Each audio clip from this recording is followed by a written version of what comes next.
Hey Billy, this is Robbie. Before you hear it on TMZ and before you hear it, they found Jani dead in a hotel room. So I knocked on the door. I'm like, "Hey Jerry, how's it going, man?" And, "Oh, what's up?" I'm like, "Just released a CD and I want to give it to you." And he looked at me, he threw it in the trash and slammed the door in my face.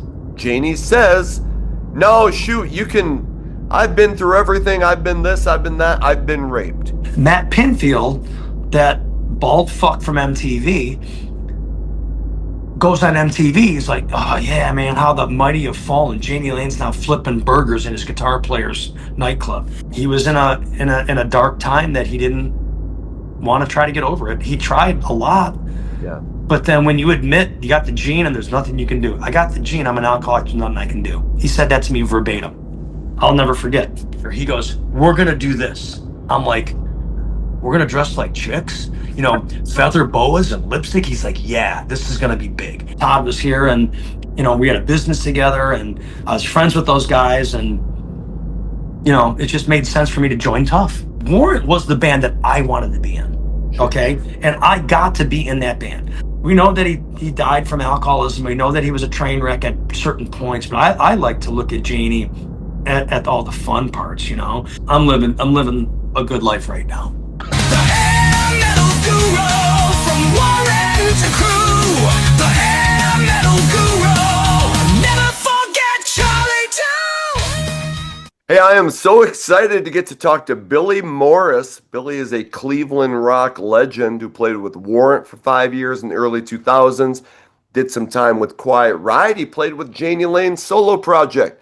He now has a band called Billy Morris and the Sunset Strip and a business venture called Smokin Rock'n'Roll that does food and entertainment. With that, Billy Morris, welcome to the show. Oh man, glad to be here and looking forward to spending a couple hours with you talking and got a lot to talk about. Yeah, and you have such an extensive history and you're doing so much now. Like, I don't even know how you find time to keep up with all this stuff, but I want to get in. And I'm going to lead off with this because I want to get to this. I've just heard a couple of songs that you have put out recently. Wasted and All My Angels are fantastic. We're going to get those played on the radio. So I want to get into that. I want to get into the food truck. Yes. How do you get your start in music? Like, how do you find out this is going to be my thing? Well, my father was one of the original rock guitarists of Cleveland, Ohio. He's been described as a pillar in the rock community. His first guitar was a 53 Les Paul, and he just started playing. And at one time I was down in the basement, like learning some Van Halen solos or some AC/DC stuff. And I said, "Dad, I'm doing Van Halen. What guitar players did you copy when you were, learning?" He goes, "I didn't copy no guitar players. There were no guitar players. I copied saxophone licks."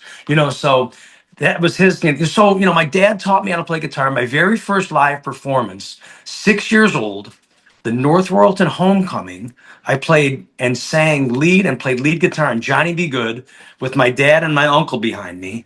And my mom still got the little, newspaper cut up finger popping time, the Morris family. And here's this little kid with this oversized guitar. That was my first gig. At 14, I joined a all occasion wedding lounge band with my mom. My mom was a keyboard player, left-hand bass, right-hand keyboard. We rocked out. It's so funny because we did Pat Benatar and John Cougar. And when I sing Hurt So Good nowadays, I even sing Hit Me With Your Best Shot. I used to play this song when it was modern rock. Now it's classic rock. Right. And then high school came around. I was in high school. I was in high school bands, but I was also a BMX racer and a dirt bike racer. But the minute I got my driver's license, I joined a rock band, put the bikes away for a little bit, and ever since 16 years old, I never had a day job. I just played rock and roll. Okay. And local bands my whole life until I got a couple phone calls, and then the rest is the history we'll talk about. But I'll tell you one cool thing. I was in a local band called Spoiled. Yes. Okay, Spoyld, and our lead singer actually moved out to LA, came back with this green flyer. All right, now what band was known for green? Poison. He showed us this flyer. He goes, "We're gonna do this." I'm like, "We're gonna dress like chicks, feather boas and lipstick?" He's like, "Yeah, this is gonna be big." And And we did. And and I know that you've been talking a lot with Ricky and Pete and that whole thing. And Yeah. I saw Poison at the Old Brooklyn Tavern in Cleveland in 1984, 85.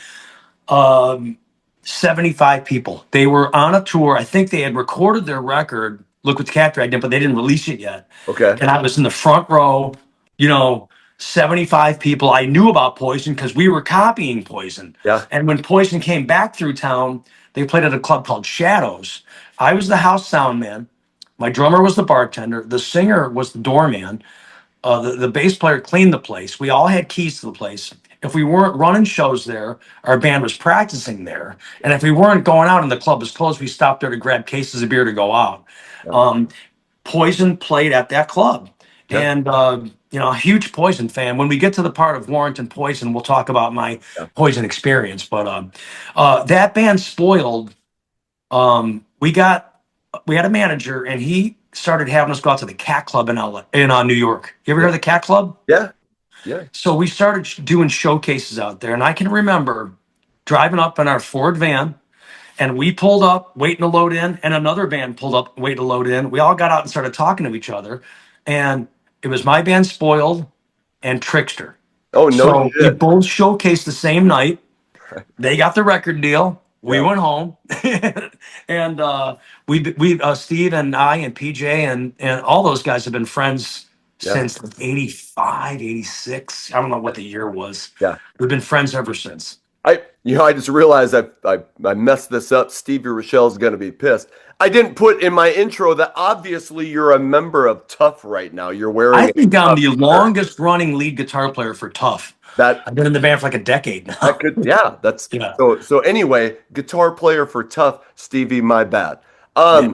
So tell me about the Cleveland rock scene. Like you were I'm assuming you knew like Dave Brooks. You probably knew Sean Zavadny back in those days. Yeah, Dave was a few years older than us, and I would go out and watch his band Risque. Now you're talking about this guy had long, naturally curly blonde hair, could sing like nobody else. Tony Spike Martin, the guitar player, could shred like nobody else. And I was might have been in high school, and I'm sneaking into these clubs, Okay. just watching this guy. And he's still to this day one of the greatest singers I've ever been around, Dave Brooks. Now, I watched part of the Sean Zavadny interview, but I got to tell you that Dave Brooks is the reason Jani Lane became a frontman. Did you hear that story? I mean, we talked about their friendship but so a Jani little was bit. in a local band as the drummer. Yes. And he played drums and he'd sing a couple songs, and they would open for Risque, Dave Brooks's band. And Dave Brooks was like David Lee Brooks. He was like the David Lee Roth of Cleveland, and Jani really looked up to him. Yeah. So at one point, Dave said, Jani, you need to get out from the drums. You're a front man. He said, oh, no. I'm a drummer. No, you need to be a singer. And he was one that convinced Jani to climb off the drums and front bands. So I did not know that. Okay. that's the truth. And Jani told me that as well. Both, Jani was a little older than me too, but Dave Brooks was the king of, lead vocalist in Cleveland that Jani would open for, and he influenced Jani to become a lead singer. And I didn't, but Dave Brooks was in after Risque was in Slam and Gladys, who got Yes. the record deal. Jani was the Jani got him the record deal. Slam and Gladys. Yeah. He did that, and then when we all did our national things, when I played with Warrant and then Quiet Riot, when things kind of settled down, we all came back to Cleveland. Dave had a band called the Breakfast Club, cover band, and I had a band called Sunset Strip, cover band. And then his guitar player left, and he goes, "You should play with us." I'm like, "Yeah, I should."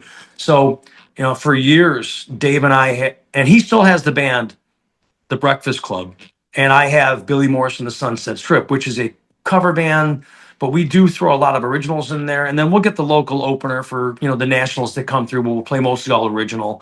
Yep. Cleveland was really cool, but just like any other city back in the 80s, Cleveland, Columbus, Dayton, Cincinnati, you can go all the way across America. All of us little cities were always about 6 months behind LA or New York. So when we started doing the Poison thing, that was when Poison was like getting signed. And, we were doing Poison style stuff in 88, 89, and that's when Guns N' Roses were. Yeah. Then we started putting the leather jackets on and looking tougher, and then, Seattle came, or Warrant, and then Seattle. So all these cities were way behind in the times. But we had a great scene. We would open for all the national bands that would come through. It was colorful, it was fast, it was loud, it was the best time of my life. And it's not the same nowadays, now is it? I'm in talks with Dave Brooks to get him to come on. I really want to hear his story. And I know like you were in a band, you talked about Spoiled. You were in a band called Kid Wicked. Didn't you guys put out a demo in 92? Yeah, it might have been 90, 91, Okay. a demo cassette. Yeah. Yep. And, there's Sebastian Bach's Canadian Kid Wicked, and there's Billy Morris's Cleveland Kid Wicked. And I was always named Billy the Kid because of my dad's Bill Morris, like I said, a guitar player. My dad played guitar with B.B. King at 17 years old. And my dad was on the Cleveland version of American Bandstand. It was called the Upbeat Show. And I was 4 or 5 years old running around that TV set. All these national stars would come through and play like American Bandstand, but my dad was the house guitar player. So I don't really remember too much of the artists, but they knew me as Billy the Kid, Bill Morris's kid. Yeah. And so it was natural. When I left Spoiled, my buddy Mike Zuder from the band Out of the Blue, the Zooters. Have you heard of him? I know of Mike Zuder, yes. Mike Zuder.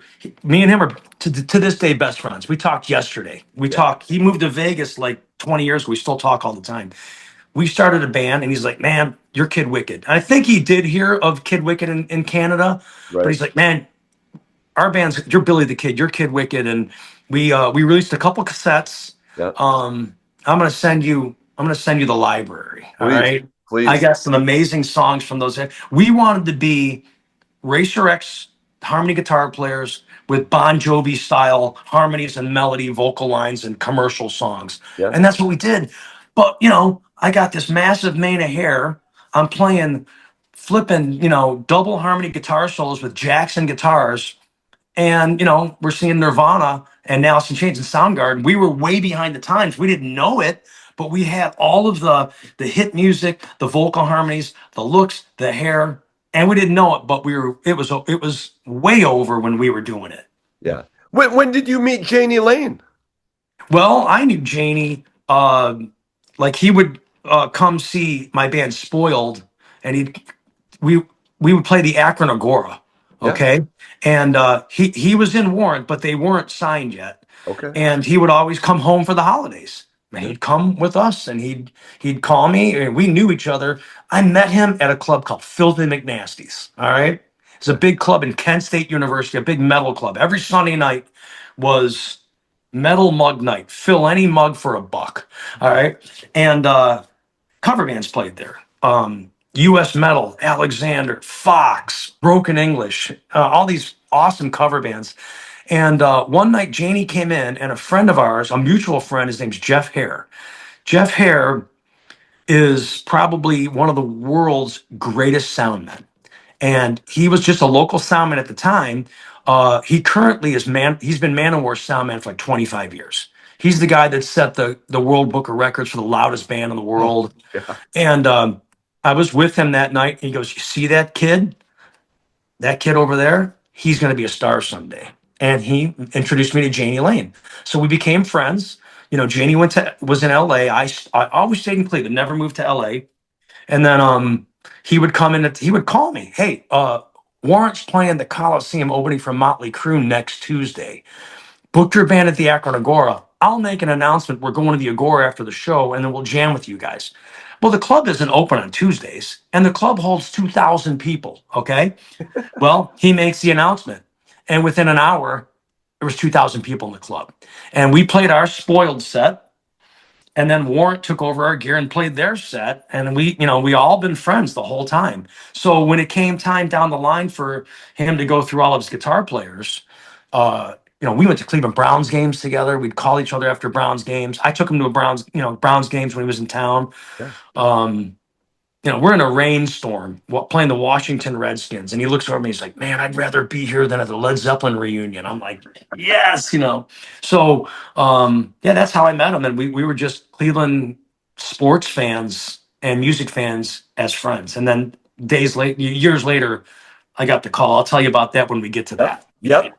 So okay, so you're like you said, you're a little bit behind the times, so what did you think when grunge started happening, and did that change your perspective of, oh shit, how am I going to do this music thing? Well, it did, and I don't think it consciously did, but I was in cover bands. I joined a disco band. I put the afro on. We were traveling on in a van playing disco music, and I wrote another. I had two Kid Wicked releases on just cassette, releasing them off the Yep. stage, and then I did another Kid Wicked recording where the guitar started to get detuned, and I started playing more Alice in Chains style, but with 3-part harmony and ripping solos. Yep. It was called Kid Wicked Thick, Yep. and it was real thick, heavy guitars. I was listening to the. I had my own studio. I had a big mixing board, a reel-to-reel tape, and I'm listening to this. I'm like, man, that sounds thick, man. Those guitars are thick. I'm like, that's the name of the record, Thick. And I never really nobody really consciously thought, shit, this is over. Because if you think about it, Firehouse was still rocking Yeah. in '92, so there was a little bit of a crossfade of the hair metal and the grunge, and I just plowed through it. And cover bands, I always played original music with my cover bands. I kind of force fed it on people, but if you play a cover song to your fan or an original song to your fans long enough, it gets accepted. Yeah. So Jani left Warrant in '93 for a period and Yes. went back. Were you in contact with him over those? Yeah, well, I always was in contact with him, but around that period, '95, I remember Ultraphobic came out. Rick Steyer was the guitar player, Yep. and James Kotek was the drummer. Yes. And really good friends with all those guys, and was friends with Abby Steinman, their manager. Yeah. You know the name Abby, right? Yeah. Yeah. And what would happen was they would fly into Cleveland, they'd rent a van, and then I would get booked to open for them because they would use our gear. Sure. I was friends with them, like, hey, we're going to play Cleveland, Columbus, Dayton, Cincinnati, and you're going to open, they're going to use your gear. Yeah. So at the end of that week, I had this blue Ford van covered in, they had a tour bus covered in diesel fuel from chasing their tour bus around. Yeah. Here's a really quick, funny story. Yeah. They were in Cleveland. James Kotek rented a car, and pulling, how much of a mess that guy was. He was always on 10. He pulled into the parking garage. He sideswiped the car and popped the tire. And he's like, dude, you got to help me. I'm like, hey, man, I'm a mechanic. I took auto body school in high school. I'll fix it for you. So I took the car, jacked it up, put another tire on it. I took my buffer. I buffed the things. And I saved them, a repair. So at the end of the run, we were at the Alrosa Villa in Columbus. I went up on the Warrant tour bus. I'm like, hey, James, you owe me $200 for that tire and that work. He's, oh, okay, no problem. He broke a beer bottle. He's counting me money. His hands are all bloody. The blood is on the money he's giving to me. And I'm like, I need the money. Give me the money. I'll take it, So that's the kind of relation. You ask Rick Steyer, me and him driving around downtown Cleveland in my yellow Camaro, smoking the tire off. He was like, oh my God, I can't believe you're doing this. We're like downtown Cleveland, just doing burnouts at red lights and stuff. Right. Had a really good time with those guys.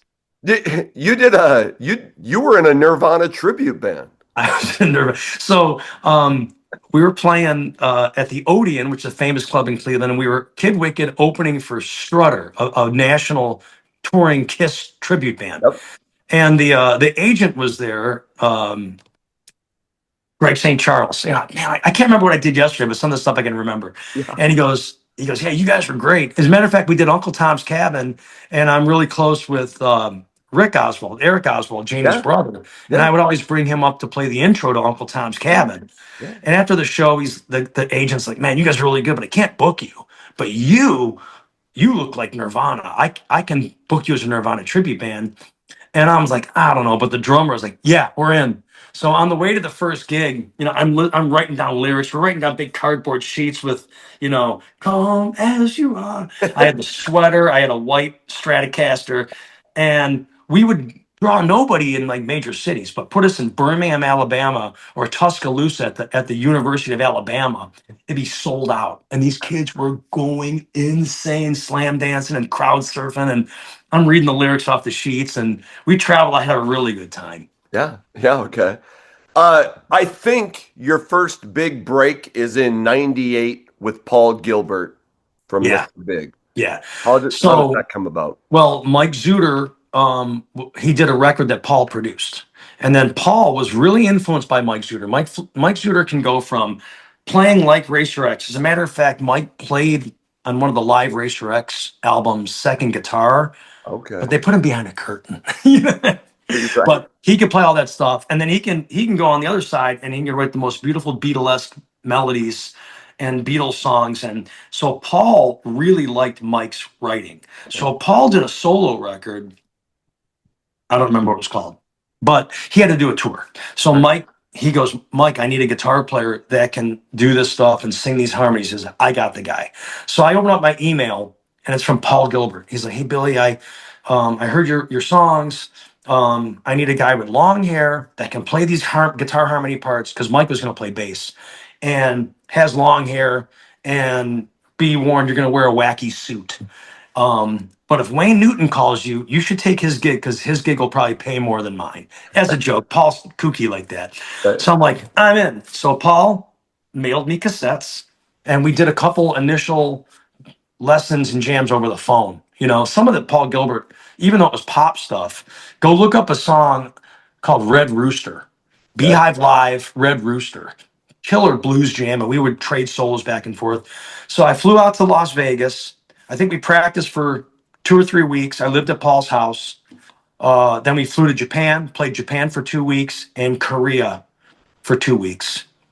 Came home. They did a live DVD called 11,000 Notes, where like Paul's climbing a mountain and he's describing each song. And then they go to the live performance. And you got to watch the whole thing because it's 99% Paul, shot of Mike. 99% Paul, shot of the drummer. 99% Paul. Oh, there's Billy. Quick. There's Billy. The drummer was Jeff Martin, the singer of Racer X. Oh yeah. And yeah, and then after that, Paul came back and he mixed down the live record into the DVD, and he called me a few times. He sent me test pressings of all the stuff and some Polaroids of us.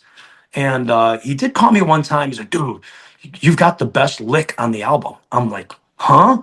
So there's a solo on Red Rooster where we're going back and forth, and I don't know where it came from. My adrenaline must have popped. I played this kick-ass riff, and it was the best riff on the record. I don't know, maybe I'm biased, but and then after that, he moved on to his next guitar player and bass player, and I really never talked to him again. We opened for him a couple times, Mr. Big, when they came through town, Yeah. and Paul was nice to me. We talked. The suit that I wore, funny story. The suit that I wore, it was made out of this gold curtain material that his wife's his mother-in-law made matching suits. If you watch the video, you'll see. Yeah. And I kept the suit. I put it on eBay to try to sell it, and nobody bought it. So I gave it to one of my girls that works on the food truck, and she loves Mr. Big, Paul Gilbert. So she wore that suit to one of their shows and got backstage. And he looked at her and is like, he goes, "Dad, this suit was from my boss. Is from my boss." He goes, "Oh yeah, that kid from Cleveland, right?" He forgot my name. Oh, that kid from Cleveland. But hey, man, what a dream come true to be able to share the stage with Paul. In those late years, are you still like, damn it, I'm gonna make rock and roll happen? Yeah, yes. I did that Kid Wicked Thick record, and then right after that, I joined Warrant, and I carried a big tower and a big computer monitor on the road in a tote. And when we'd have days off, I'd sit in my hotel room and try to play some stuff. Never really did anything, but I kind of thought when I joined Warrant, that was really the end of me, really writing songs for myself. Because I was in the band. I was in the 8x10s. I Yeah. was recording with them. You know, we were tight. And I kind of thought to myself, well, anything that I write or Jani writes, it's going to be a Warrant song. Yeah. And it never really saw the light of day. We did 5 years, you know. We did the Rock Never Stops tour. Was the first year. That was Warrant, Rat, and LA Guns. Guns. Then the next year was Poison, Enough Snuff, Quiet Riot, Warrant, and Poison. Then the next year was another Rock Never Stops tour with Slaughter, Winger, Acoustic. Did you see that one? So I didn't see Slaughter went that on. tour, Yeah, but Slaughter went on full on band, heavy metal, killing. Then here comes Kip with a 12 string on a bar stool. It was Yeah. great, you know. And then Warrant, and then Whitesnake. Whitesnake.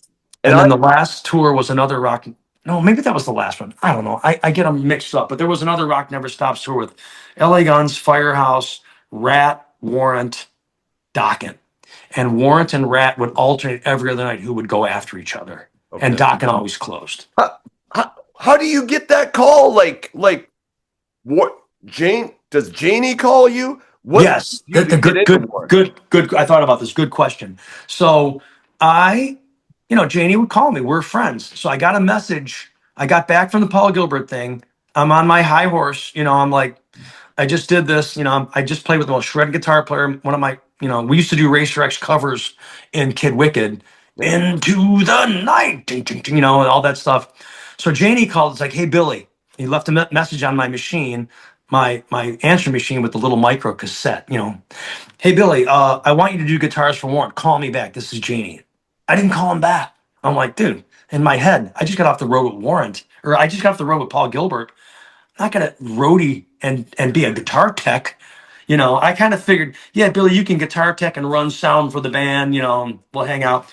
So about 2 weeks later, phone rings. Hello. No caller ID. Hello. Yeah. Billy, this is Jani. I'm like, oh, hey man, what's up? He's like, why didn't you call me back? I'm like, I don't really want to do the guitars for Warrant. I don't want to set up. I don't want to roadie, I'm doing my thing. He goes, no. I want you to be the guitar player in Warrant. I want you to play guitar. I'm like, oh, all right, I'm in. That was it. In. Now, I was told, and I don't know if it's verifiable, but the other guys did not want me. They wanted Dave Marshall. You know who that is, right? Vince Neil's guitar player. I think he played with Michael Jackson. They wanted him. But Jani and Abby pulled a power play and they got me. And the reason why Abby and management wanted me was because, you had Jani Lane amongst a bunch of LA guys. Yeah. Could not relate to them on a life level of, hey man, did you see Bernie Kosar threw that touchdown pass? Hey man, can you believe the Indians are in the playoffs? Hey man, Ohio State Buckeyes, man, OHIO. So, and they also knew that I was pretty much, straight. Never to this minute tried cocaine. Never did cocaine. I would drink a beer for thirst, not drink beer to get loaded. And I had a passion for cooking. Jani had a passion for cooking. So we really were a good match to be able to keep him, on the wagon. Yeah. And like, hey, the gig's over. Let's go back to the room and watch ESPN Sports Center. And that would be our joke. We'd be watching the fifth repeat of Sports Center, and me and him would look at each other on tour. That's really what it is. So and everything was great. When you joined, so the band is kind of fractured in a way. I mean, Jani's already left once. He's come back. James Kotak came in on drums. Then Bobby Borg came in on drums. Rick Steyer was in on guitar. When you came in, I think Mike Fasano joined with you. Yeah, he did. He was maybe in a little bit before me. I remember my first gig with Warrant was at a Temecula, California Indian casino, and they had me and Mike rooming together. Yeah. And we get in the room, and I meet him for like 5 minutes, and Fasano's like, so what the fuck's your deal? It was that, like, what the fuck's your deal? I'm like, well, I'm friends with Jani, and here we are. And remember, I knew all the Warrant songs, but at the last minute, Jani's like, we're gonna play War Pigs tonight, or we're learn War Pigs for this weekend. He loved playing that song. So, my first initial hotel meeting with Mike Fasano was sitting on a bed with my guitar and his drumsticks, going over all the breaks and stuff for War Pigs. That song's insane, just to go up and play on stage with no practice. So then, Mike Fasano was in the band with me the whole time except for 1 year. And Jani did a solo record, his solo record Back Down to One, Yes. which I had nothing to do with. Okay. We were writing our own songs, but he had moved to Akron, which is about an hour away from Cleveland, and started jamming with these guys. And they had a recording studio called the Groove Yard, and they wrote that record Back Down to One. And Jani really liked the drummer of that that they hired for that solo record, Kevin Faines Ferris, I don't know, Kevin. And Jani decided in the last minute, it's like, you're gonna play on this Whitesnake tour. And it was really not the right decision because Mike was heartbroken. Sure. Fasano, and he really should have been the drummer for that tour. Kevin did great. The last night of that tour, we all cleaned our bunks out, and I never saw that guy again. And nobody really was. He was just a kid, and he was a nice guy and obviously a great drummer for Jani to want him to play. Yeah. It would have been so much better than Mike Fasano. Everything's better than Mike Fasano. What were the dynamics of was the band getting along when you joined? I mean, they've been together for so long, they'd had so many ups and downs. What are the relationships like when you get into Warrant? I think the band was getting along better than ever because I was keeping Jani sober. I had heard about a lot of fights on the bus. I think they called it Gauntlet, where they would beat each other up. We never had a fist fight on the bus. Okay. We never had, and I think it was good because I was keeping Jani in line and I was in line. I got into the band. Warrant was the band that I wanted to be in. Okay. And I got to be in that band. So I was a company guy from the get-go. Never late. It looked good, played the parts really well. Jani told me, he's like, hey man, I just want you to play the solo to Heaven, maybe Down Boys. Play those solos note for note. Everything else you do your own thing, or whatever, And I played good, sang good.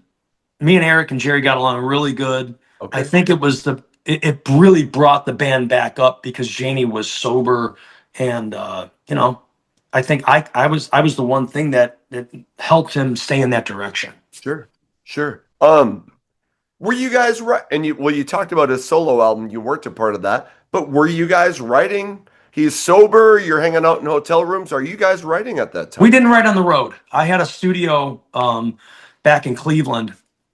And that's what that song or that record Under the Influence came from. Yep. So they really wanted Jani we wanted to write a new record, but Jani didn't want to write any new songs or didn't put the time in. So Eric and Jerry said, well, let's do a cover record. Okay. Yep. So on the tour bus or in a van, we all wrote down ideas for songs and we whittled down all of our ideas, which is what came out on that record. And one of the cool parts about that record is one of my picks was Down Payment Blues. Okay. So being that Jani and I were in Cleveland and everybody else is in LA, Mike Fasano flew in and played the drums and then left. I laid down the bass parts as a reference and I played guitars, and then Jani sang everything and we sang all the harmonies, and I'm engineering it, and I'm like, all right, Jani, get in there. Let's sing got to sing Down Payment Blues. He's like, I'm going to go get something to eat. You sing it. And I did that song in my band. So I'm like, okay, he left. I hit record. I ran in, and that's a one take vocal take of me, which I'm very proud of, that I can call myself a singer on a Warrant record, So that's a great version. I'm not just saying that. I love it. Yeah. Thank you. And I saw a short with Eddie Van Halen, his top 5 songs. I just saw this, and I've been playing Down Payment Blues for 30 years. One of his top favorite songs was Down Payment Blues by AC/DC. Oh, wow. Yeah. Right. And how talented is Jani? I mean, Face and Subhuman on that. I mean, even just covers are like, okay, we're going to throw a couple originals on, and it's just amazing shit. Anyway. Yeah, Face and Subhuman. We recorded with Matt Thor in his studio in LA. Okay. those were in the bag, so those just got added. Now, Okay. on one of my hard drives somewhere, I've got 3 songs that have never seen the light of day, except one did. Remember that record that they did, Saints of the Underground? Yep. There's a song in there called Signs of Life. Yeah. That's my song. Oh, And they did it. And I remember the record label guy going, I need your information for royalties and stuff. I'm like, I never sent it to him. I don't, you guys can have it. I don't care. I probably would have made 10 cents. But that was, so I have the original version of Signs of Life that he sang on. yeah. And I have 2 other songs. One song's called It's a Perfect Day. Have you ever heard of that song? I don't think so. Yeah, I've got that in my computer somewhere. And another song. I'll send them to you. And these are Jani Lane originals? These are Jani Lane originals, yeah. And he played drums on them too. It was just me and him. They're demos. I mean, they sound great, Sure. but they were demos for the band. But they never saw the light of day. You never worked on any of the Jabberwocky stuff. No, that was before me. Right. That was him and Rick. Never did. No. Okay. We talked the Rat LA Guns Warrant in 2001. You went on. Let me tell you my rat story. Okay. Please. Got off the road with got back in America with Paul Gilbert. Paul Gilbert was managed by a guy named John Greenberg. Okay. And John Greenberg was Rat's manager. So he was with us in Japan, and he would always tell the band, "Hey, I'm getting up at 8 to go in the gym and work out. Who wants to work out with me?" Well, me, I'm like, I will. Just I wanted to be involved, So we'd do our workouts. We'd ride the bike, then we'd go in the cold water plunge with all the naked Japanese guys and stuff. And he liked me. He's like, "Hey, Rat's gonna do a tour. I'm gonna get you to fly out to LA and try out for Rat." I'm like, hell yeah. So he schedules me for a audition for Rat. I fly out to LA with a buddy of mine. I show up at the rehearsal studio, and Hey, what I go year in. is this? If you Oh, remember. this was 99. Okay. Yep. 99. I show up at the rehearsal studio, and there's Rat, Steven, Juan, Bobby, and Warren. I plug in my guitar. We play Round and Round, Dance, Dance, Dance, another song. Me and Warren shredded back and forth. I was on top. I just got through with Paul Gilbert. I'm top of my game. I'm playing my ass off. I got hair down to here. I'm singing all the high harmonies. I walked out of that. They talked to me and they asked me questions about Paul and about what I do and da da da da da. And I walk out of there. I'm like, I'm in Rat, dude. I just nailed that audition. I'm in Rat. I'm at a coffee shop on Sunset Strip. I'm drinking coffee, waiting for the phone. Phone rings. John, hey man, what's up? Hey man, they loved you, man. They really did, but they're gonna go with somebody else that lives in LA. You didn't get it. I'm like, fuck. All right. So they went with Carrie Kelly, and me and Carrie are good friends to this day. I always seem to follow Carrie around in bands, It's like, Carrie played with Tuff, I played with Tuff, played with Warrant, I played with Warrant. But that was good that I didn't get in Rat because I really wanted to be in Warrant. Yeah. And a little while later, that's when the phone call from Jani came. Yeah. In '01, you did the Glam Slam Metal Jam with Poison, Quiet Riot, Enough's Enough. And there was a little bit of controversy with that. But first, I'll just ask how that tour was. And Jani is still keeping it together at this point, right? Yeah. The tour was great. It was how do I put this? Warrant played their asses off. I mean, we were on top of our game. Band was solid, killing it. We were third. It was Enough's Enough, Quiet Riot, then Warrant. So it got dark out, so we could utilize the full light show. I'm ripping. But the problem was there was bad blood between Warrant and Poison. Yep. And here's the bad blood. And I think, this is the truth. When Warrant was opening for Poison back in 89, 88, they made these big ramps that would go out. And they said, Jani, don't run on those are Poison ramps, What did he do? He ran on those ramps. So I guess the Poison crew had nailed up a bunch of 2x4s to barricade those ramps off.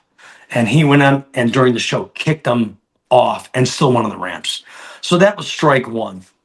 And so strike two was, like when you go to an arena show, the best place to watch the show is from the soundboard because in the middle of the arena, it's raised up a little bit. You can see it, sounds perfect. So Jani came out and kicked everybody off the soundboard because he was bringing his entourage up in the soundboard to watch the show. Well, he kicked the wrong person off. He kicked Brett's mom off. So that was part of the bad blood. Those were the two things that I heard of. There Okay. could have been more, but that's what I was told. So we had the rule that Fasano could come down and set up the drums and check the drums, but the rest of the band could not get to the venue for 1 hour before the show. And we had to pull off of the venue parking lot a half hour after the show. So going back to me, seeing Poison in front of 75 people at the old Brooklyn Tavern, opening for Poison when they were touring clubs, playing Poison cover songs, the same story Pete Evick just told you, in my cover bands. I was a huge flippin' Poison fan, huge. And I didn't get to experience it, man. I didn't get to see one show because the tour bus had to leave and I had to go. And I don't think they were mad. They were never mad at me. I was just collateral damage. As a matter of fact, I opened for Brett at a local club when he was like doing a solo thing in clubs. And this girl said, "Oh, hey, Brett, can I get a picture with you and Billy together?" He said, "Oh, yeah, where's Billy? Billy, get over here." And put his arm around me and was really friendly. It made me feel really good because I always tell everybody, if I play with Tuff, I love being in Tuff. I was always a fan of Tuff. I played in Warrant. I was a fan of Warrant.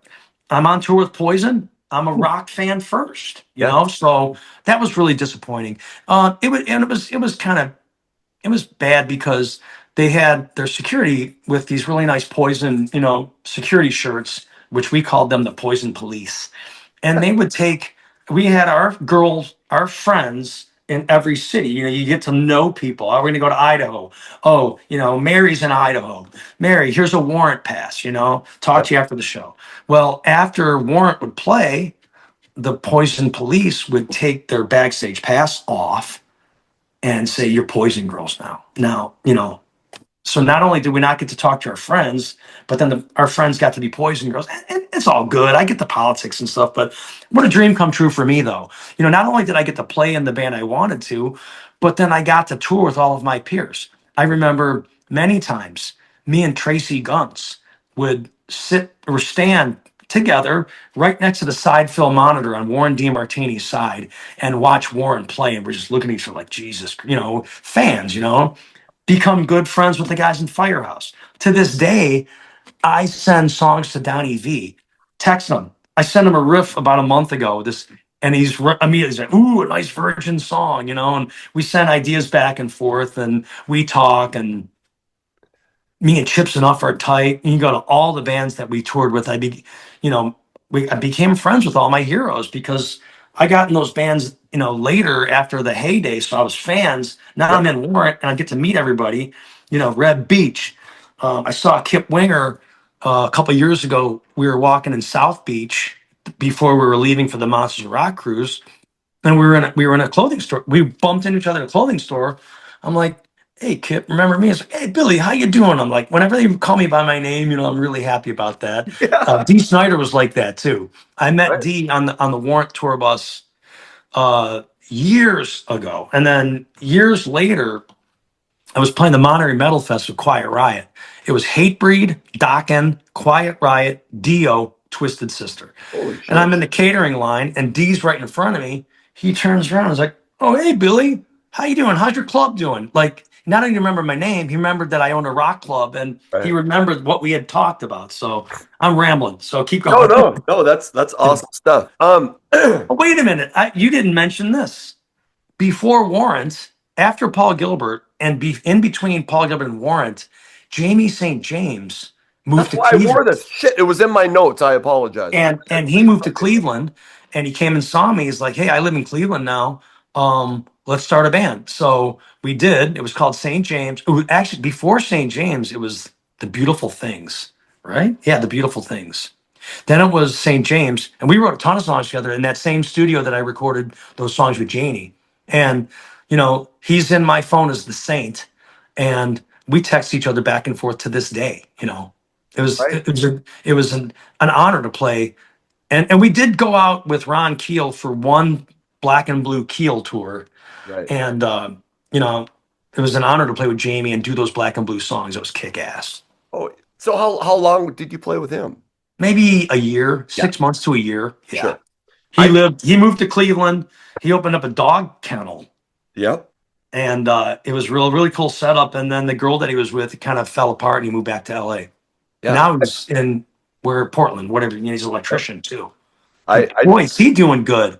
Black and Blue all the way, 100%. Jamie St. James, like a brother to me. I love that guy. why did I had him on like month and a half or 2 months ago. It was fantastic, and they just put out a video for that song Lifeline, which is Loved it. fantastic, Saw it. Loved it. Yep. right? And I have a cold, so if I sneeze or something, so I apologize. Yeah, you're good. Okay. You went out with Whitesnake in 2002.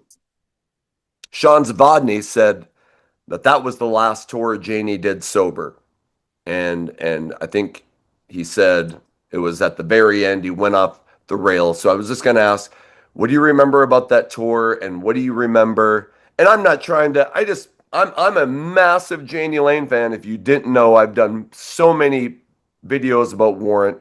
So what do you remember about that tour and the end of it? Well, I'll tell you. We started the Billy joining Warrant with me keeping Janie sober, and Yep. I did.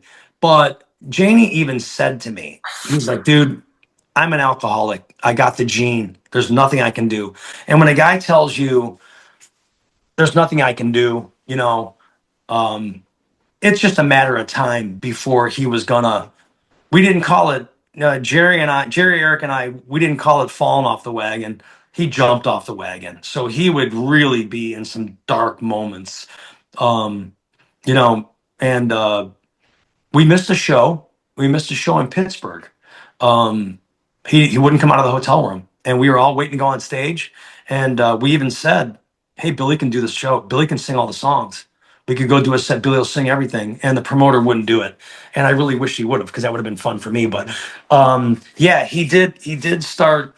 He did start on a dark path on that tour, and then he had his ups and downs. And then the tour after that, he had his ups and downs as well. So only missed one show.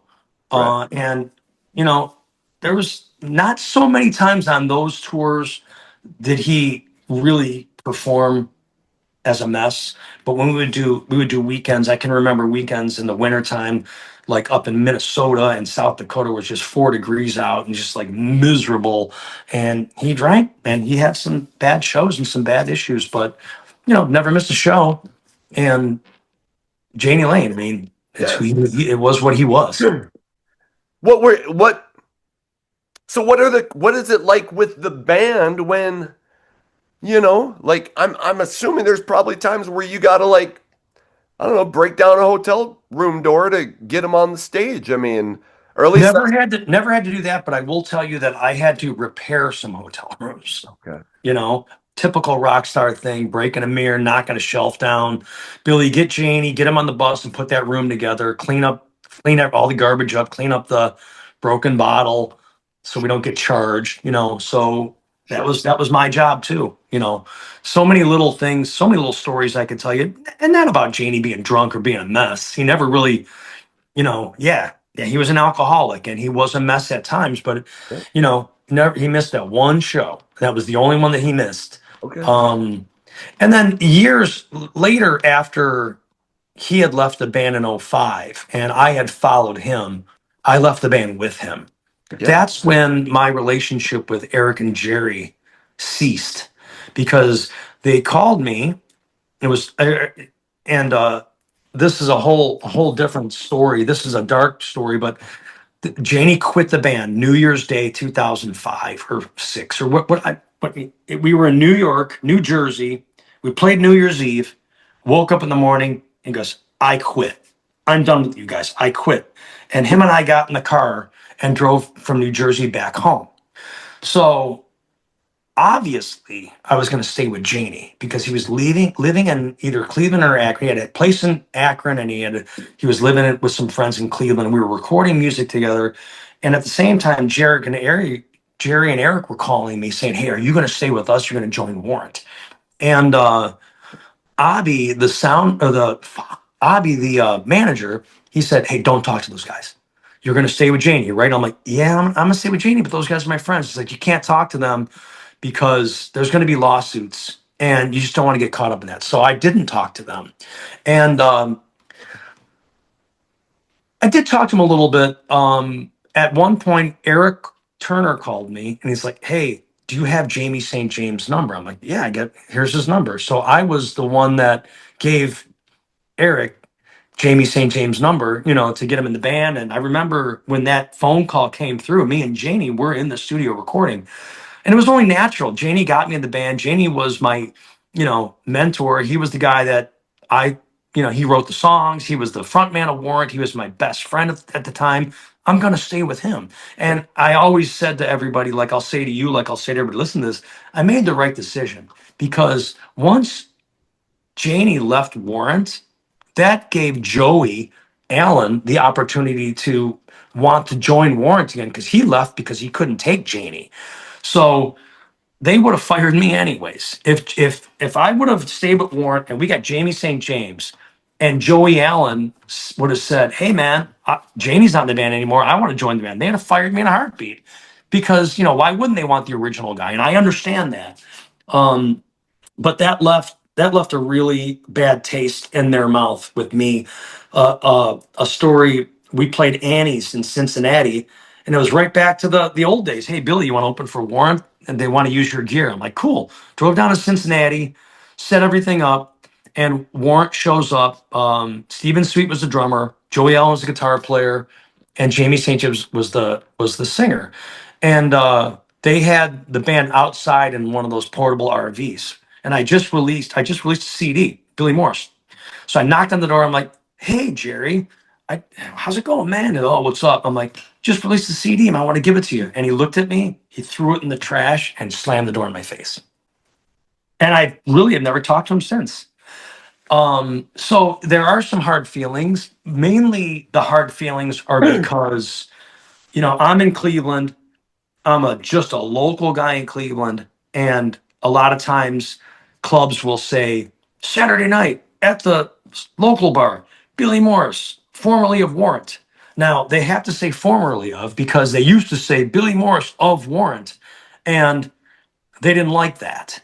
So they contacted me and they said through Facebook, "Hey man, hope everything's good, but you can't use the name Warrant in any of your promotion."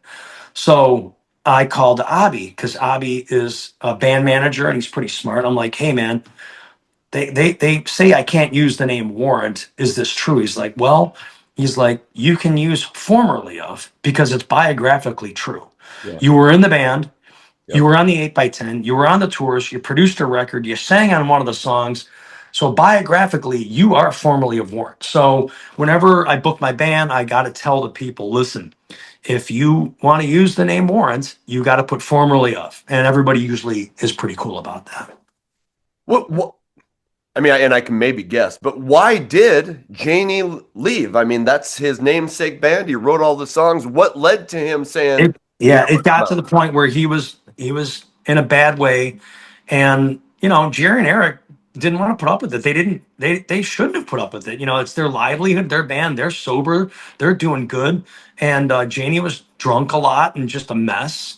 So he's not going to come on the bus or the RV and be like, "Oh, hey Jani, I hope everything's great. We love you, bro." There's hard feelings because he's messing everything up.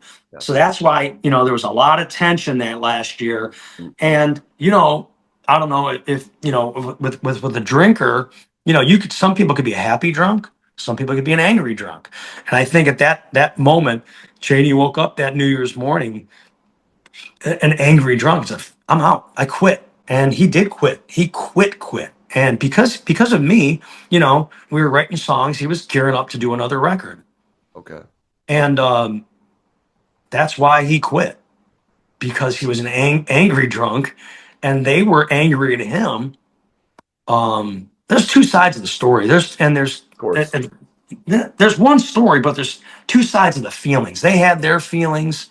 It was the Jerry and Eric, and a lot of times me. I was pissed too. You know, I was in the band. I was a member of the band.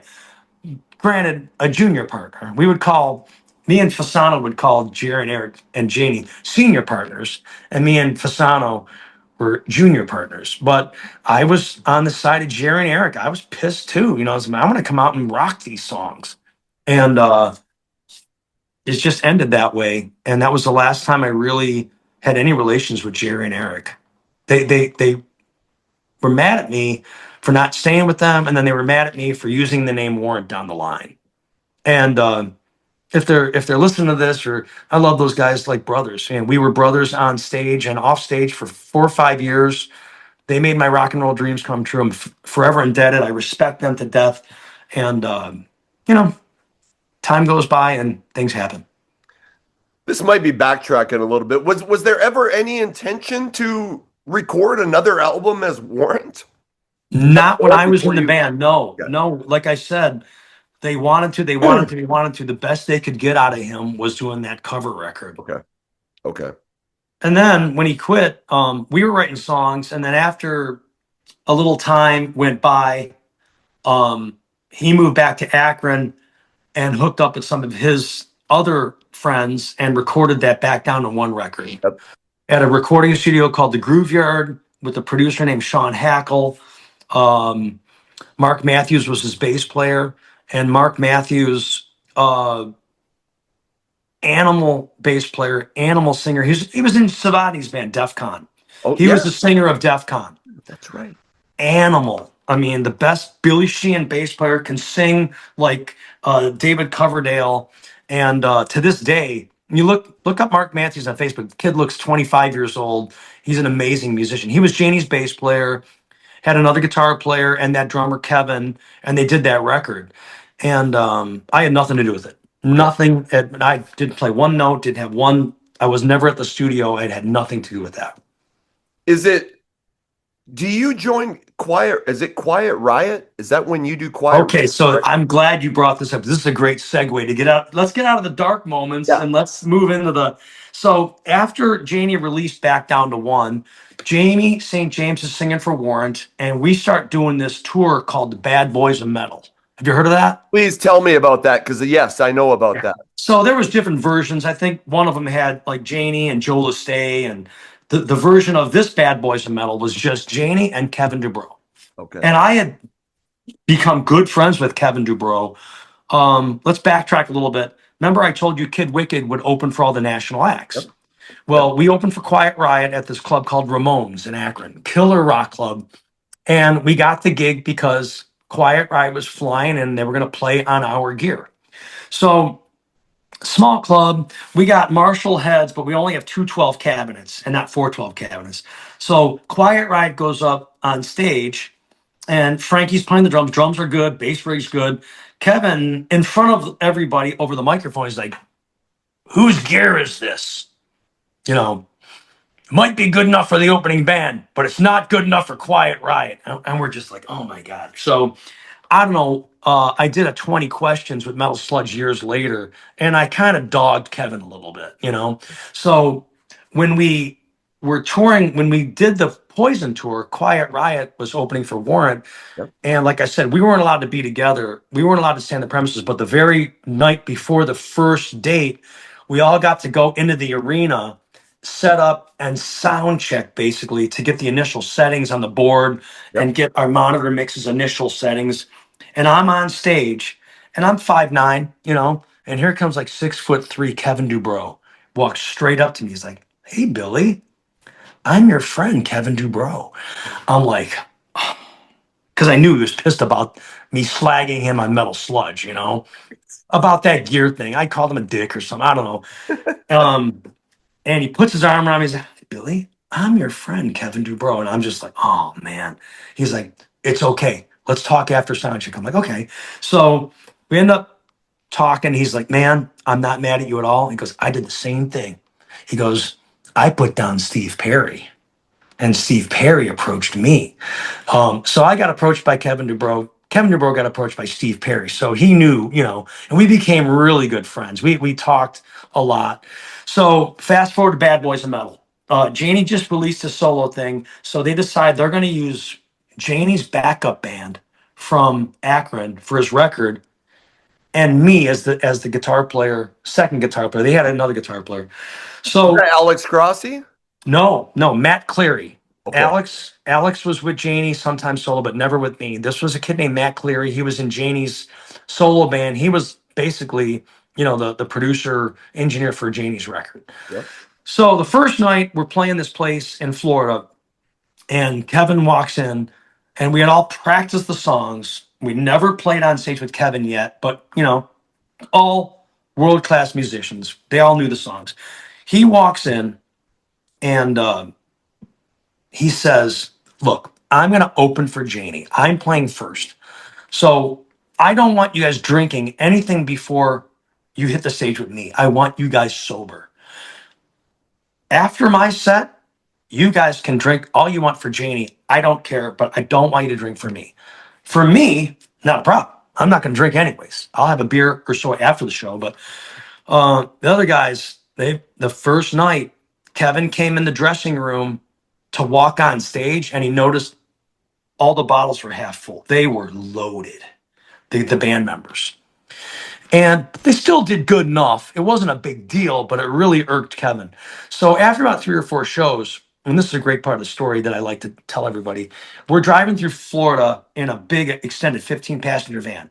I'm driving, Kevin's sitting next to me, and Jani and the other band members are in the back, like hungover, from the night, just drunk. And it's the truth. So Kevin, without saying anything, takes out his flip phone. All right, I'm driving. I hear this. Frankie, it's Kevin.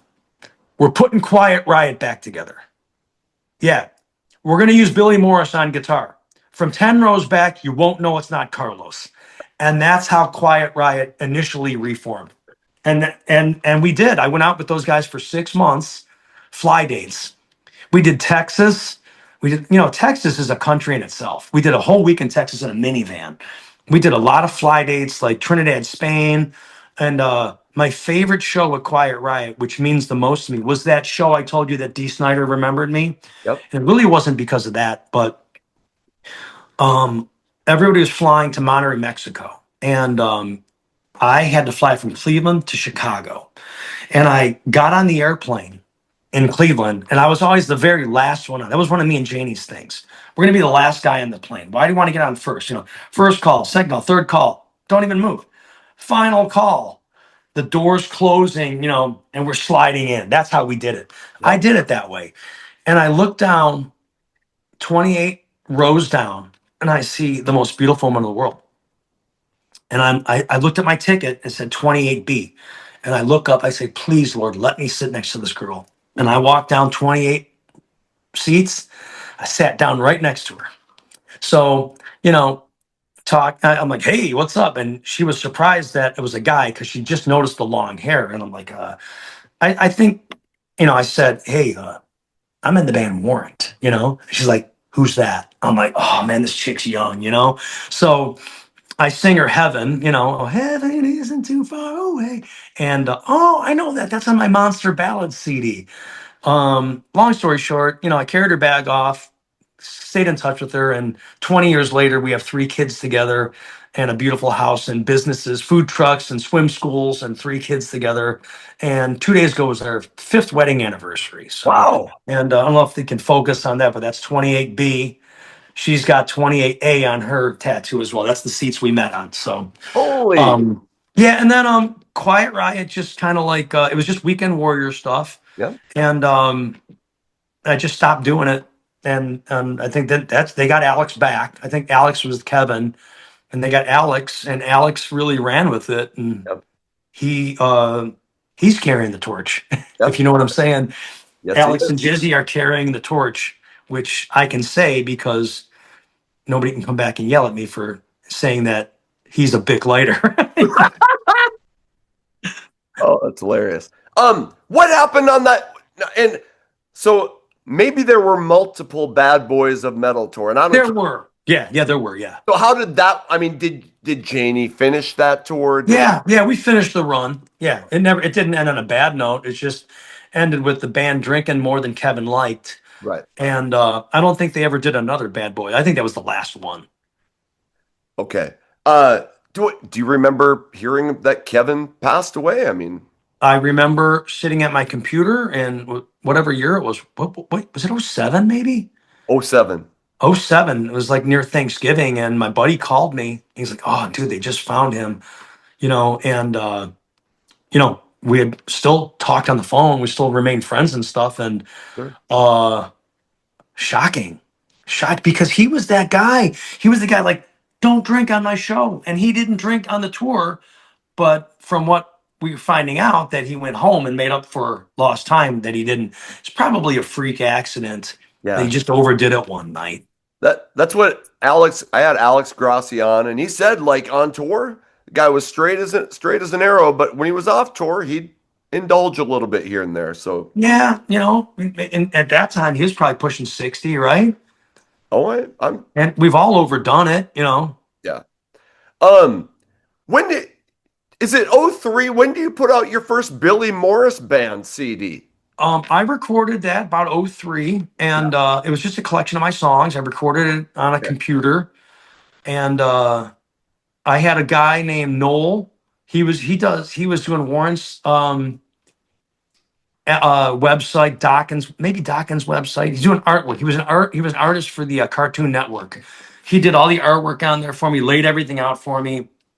Because like even to this day, I've got like a hard drive of like 75 songs that have never seen the light of day. I'm gonna send them all to you. And so I released that, just a CD off the stage. Here you go, $10. Here, have this.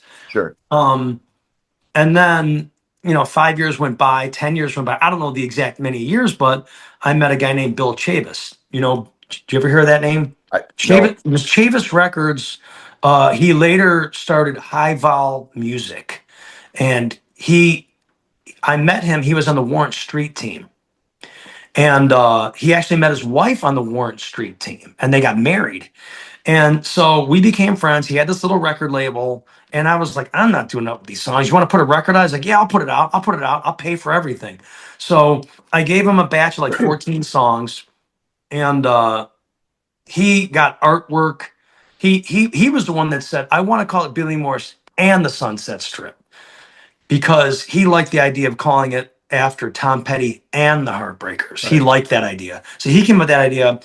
I wrote a really nice song called Holding All the Aces. He goes, this is the title song. It was all him. The album the CD had a bunch of cards on it, like poker cards. And he had this model. I never met the girl. I said, I'm going to meet that girl. I never got to meet her. And we released it called Billy Morris Holding All the Aces. And it was, it was what it was. It was a, little independent label that put it out. Well, COVID hit, and he came down with COVID, and he called, and he's like, man, I'm fucking sick, man. I got to go to the hospital, and I ended up dying in the hospital of COVID. And the sad part about it was 10 days later, his wife died too. They both died from COVID within 10 days. And it's so super sad. He put a record out with Every Mother's Nightmare. That was his other band. He really liked them. Yeah. So, it went by. I'm like, hey, powers to be, High Vol Music, can I get my artwork so I can print up some more of these CDs? And they're like, no, because his computer was locked up, tighter than Fort Knox. Nobody in his computer. So the initial 100, 200 pressings of that CD is all we got. I got one. I gave them all out, but I kept one. Sure. So. I was just listening to the songs off Holding All the Aces because they're on YouTube. They're on YouTube, yeah. So I had, this is my first time listening to it because I didn't know about it, but I learned about it as I'm learning about it. Yeah. And the song Holding All the Aces, the title track, is phenomenal. I'm just gonna throw that out there. So thank you. Yeah. So after Quiet Riot, and I don't know, did you do anything else with Jani Lane? Did you play shows with this solo band, or were you done with Jani Lane? No, That was it. We kept in touch, and the last time I saw him was he called me, and he was like, because he had moved back to LA, and Brent Woods was his guitar player at that Yeah. time, and he called me. He's like, dude, he's like, put a band together for me. You be the guitar player, get me a drummer, get me a bass player. I'm sick of Brent, you know, hold me to the fire. He's booked to do a week with me, but then I don't know, Alice Cooper calls or Skid Row calls or whatever bands he was in, and he leaves me high and dry. Put a band together. So I'm like, okay. So put a band together. He flies into Cleveland. The Breakfast Club is playing. He comes out, hangs with us, sings Surrender with the band. All right. See you in the morning, Jani, for practice. The band shows up at the rehearsal studio. We're playing the songs. Where's Jani? Playing the songs. Where's Jani? Never showed up. Got on an airplane and flew back home. And that was when he was with Kim, his third wife. Yeah. And she had been like losing her mind about him being out there with his friends that weren't good influences. So he didn't even show up for practice and left. And that was the last time I ever saw him. We might have talked on the phone a little bit, but then he died after that. And that was it. That was my last meeting with Jani. He sang with my band, didn't show up for rehearsal the next day, and I never saw him again. He didn't like. I mean, he didn't call you and say, "Shit, man, sorry, I had to bail." He did call. He did call. Yeah, he called, said he was sorry, but he had to get out of there. You know, I think, and I knew the people he was hanging with that night were enablers. So I think he did some things he wasn't supposed to do and wanted to get out of town. That's what it was. I know that's what it was. Did he ever? Did he ever? And you said he said, "I have the disease." Did he ever talk to you about wanting to get sober? Yeah, he did. He actually, like, he would take, there's some sort of medication you could take that if you put alcohol in your system, you know, it makes you like You get sick. throw up. Yeah. Yeah, he was trying to take that, and then he was saying that he was taking that, and they'd confiscate, you know, rubbing alcohol bottles out of the suitcase that had vodka in it. You know, he was fooling us. Yeah. It just got bad to the point where he was in a dark time that he didn't want to try to get over it. He tried a lot, Yeah. but then when you admit you got the gene and there's nothing you can do, I got the gene, I'm an alcoholic, there's nothing I can do. He said that to me verbatim. I'll never forget. Yeah. How do you find out about him dying? Oh, in the studio with Dave Brooks, we were recording some music. Robbie Crane called me. Hey, Billy, this is Robbie. Before you hear it on TMZ and before you hear it, they found Jani dead in a hotel room. So Robbie Crane was the one that called me and told me. Okay. Because he knew, you know, me and Robbie are been, you know, tight because he was the bass player in Rat Yeah. when I was I never met Juan. I met Juan one time on the Monster Rock cruise, but Robbie was always the bass player in Rat. So yeah, he called me and said, yeah, they found him. Before you hear this on TMZ, here's the word. And I kind of had a feeling it was gonna be that. I had that feeling at some day I was gonna get that call, just not so soon. Right. Right. I'm just gonna you're in Tuff, and I'm gonna ask you about Tuff, but in those later years, he got a lot of shit on Metal Sludge, and probably deserved. You know, he'd cancel tours and leave stuff, and with the alcohol. Did you ever feel like he was? And I'm not just talking about Metal Sludge, but did you ever feel like he was treated unfairly in those years, or do you kind of feel like maybe he brought it on himself? I kind of think he brought it on himself. He did. Because you don't see the guy 23 other hours out of the day. You see him that 1 hour on stage. Yeah. And that's what the public and that's what everybody really kind of reports on. Yeah. So I wish he would have just kept it together for the performances a little better than he did. Yeah.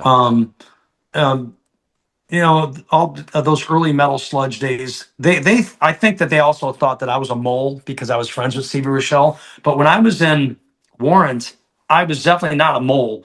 And nobody knew that Metal Sludge was Stevie. Right. Nobody knew. Right. I don't know who got some of the information to him, but it was clear, you know, you could see. Oh, of course. Yeah. Of course. And I mean, I consider me and Stevie friends. I mean, Well, and I'll defend Stevie. He yeah, don't make anything up. no, He don't make nothing up. no, He just he here's the story and here's what's being reported. 100%. So all those people can get mad at him, but he's not writing anything that hasn't already been reported. He's just the mouthpiece for it. Totally. I'm just going to ask this because it was huge news. You're associated with Jani Lane.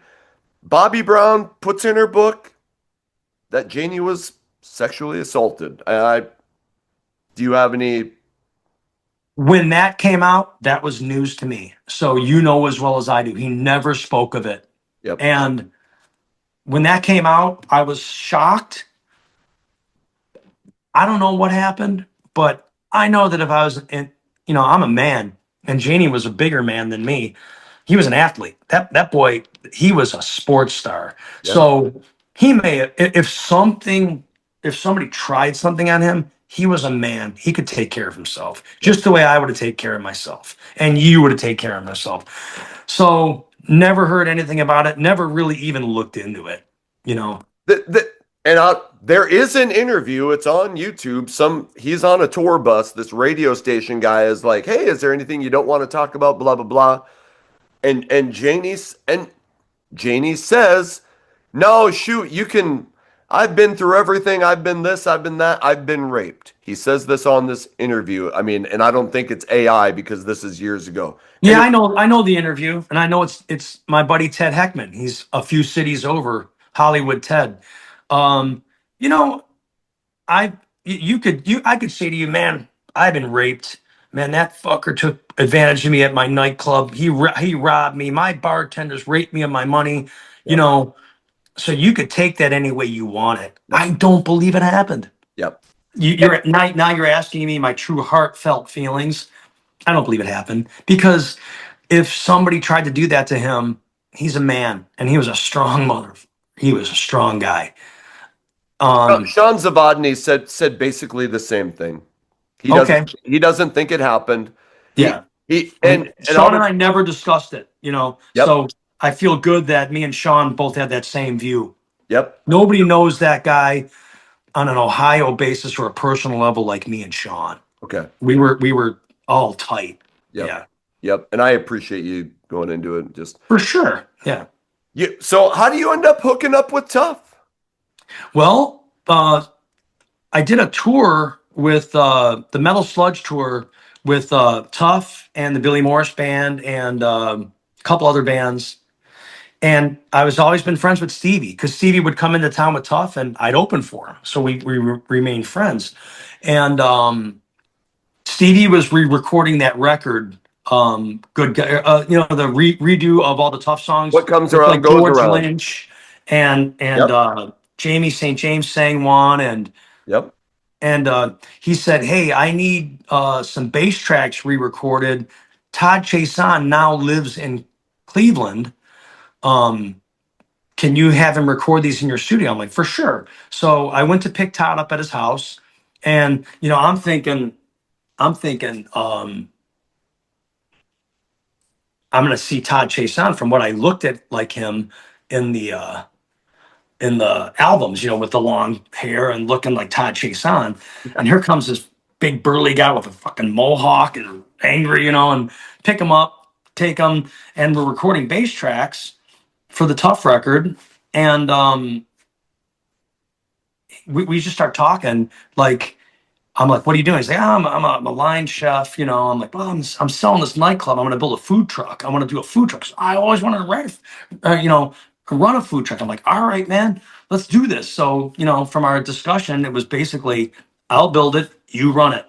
And it just was natural for me to be in Tuff because Todd was here and, we had a business together and I was friends with those guys. And, it just made sense for me to join Tuff. So I think I've been in the American version of Tuff, for about a decade now. Okay.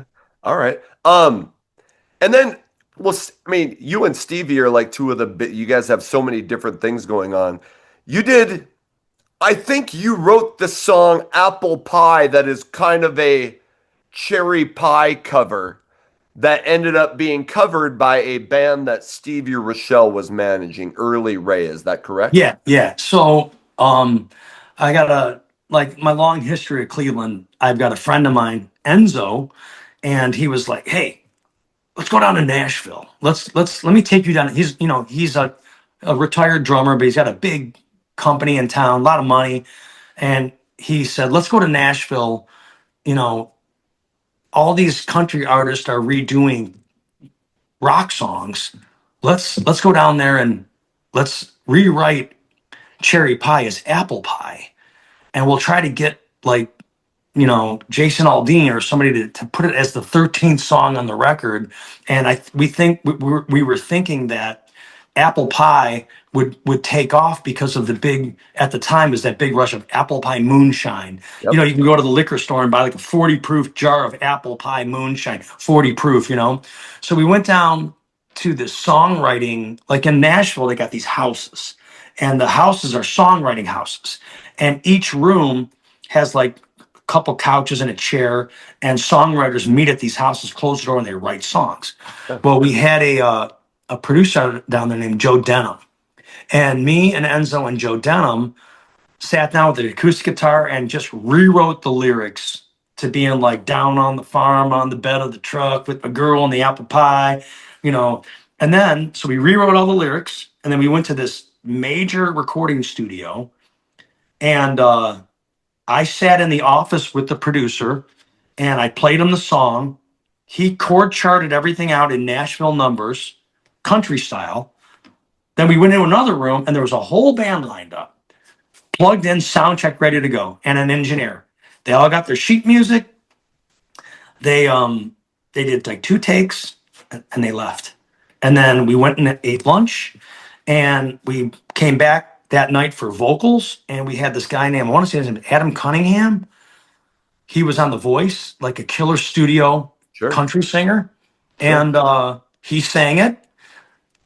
I'm going to send you the country version of Uncle Tom's Cabin too. Oh, no. He's sending that too. It's killer. Yeah, it's great.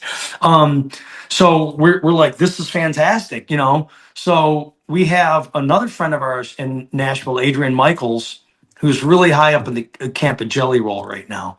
He's Jelly Roll's main promotion guy. And me and him have been friends since '84. Okay. Adrian, shop this song, get Jason Aldean to put on this record, get this country guy, and everybody passed on it. Yeah. So it sat on my hard drive for years. And then Stevie called me. He's like, "Hey, what are you doing with that song?" I'm like, "Nothing." "Can my guy do it?" I'm like, "Let me call my guy and ask." He goes, "Yeah, nothing's happening other than have him do it." So I sent him the tracks. He re-sang it. And we're ready to put it out. We do the video. He has me come down to South Carolina for the video. If you watch the video, it's funny because you can see me scratching my legs with my feet. They placed me on a red anthill. So they're blasting the music. I'm rocking, but my thighs or my calves are itching like crazy because I'm on an anthill. And we record the video. It was a blast, so fun. And then COVID hit. And it just messed the whole thing up. But Early Ray, he got to have that. He's got that song now. It's a kick-ass video. Bobby Brown makes an appearance in it. And how sweet was that? Was a great little cameo for her. Yeah. Totally. So country version of Cherry Pie called Apple Pie by Early Ray.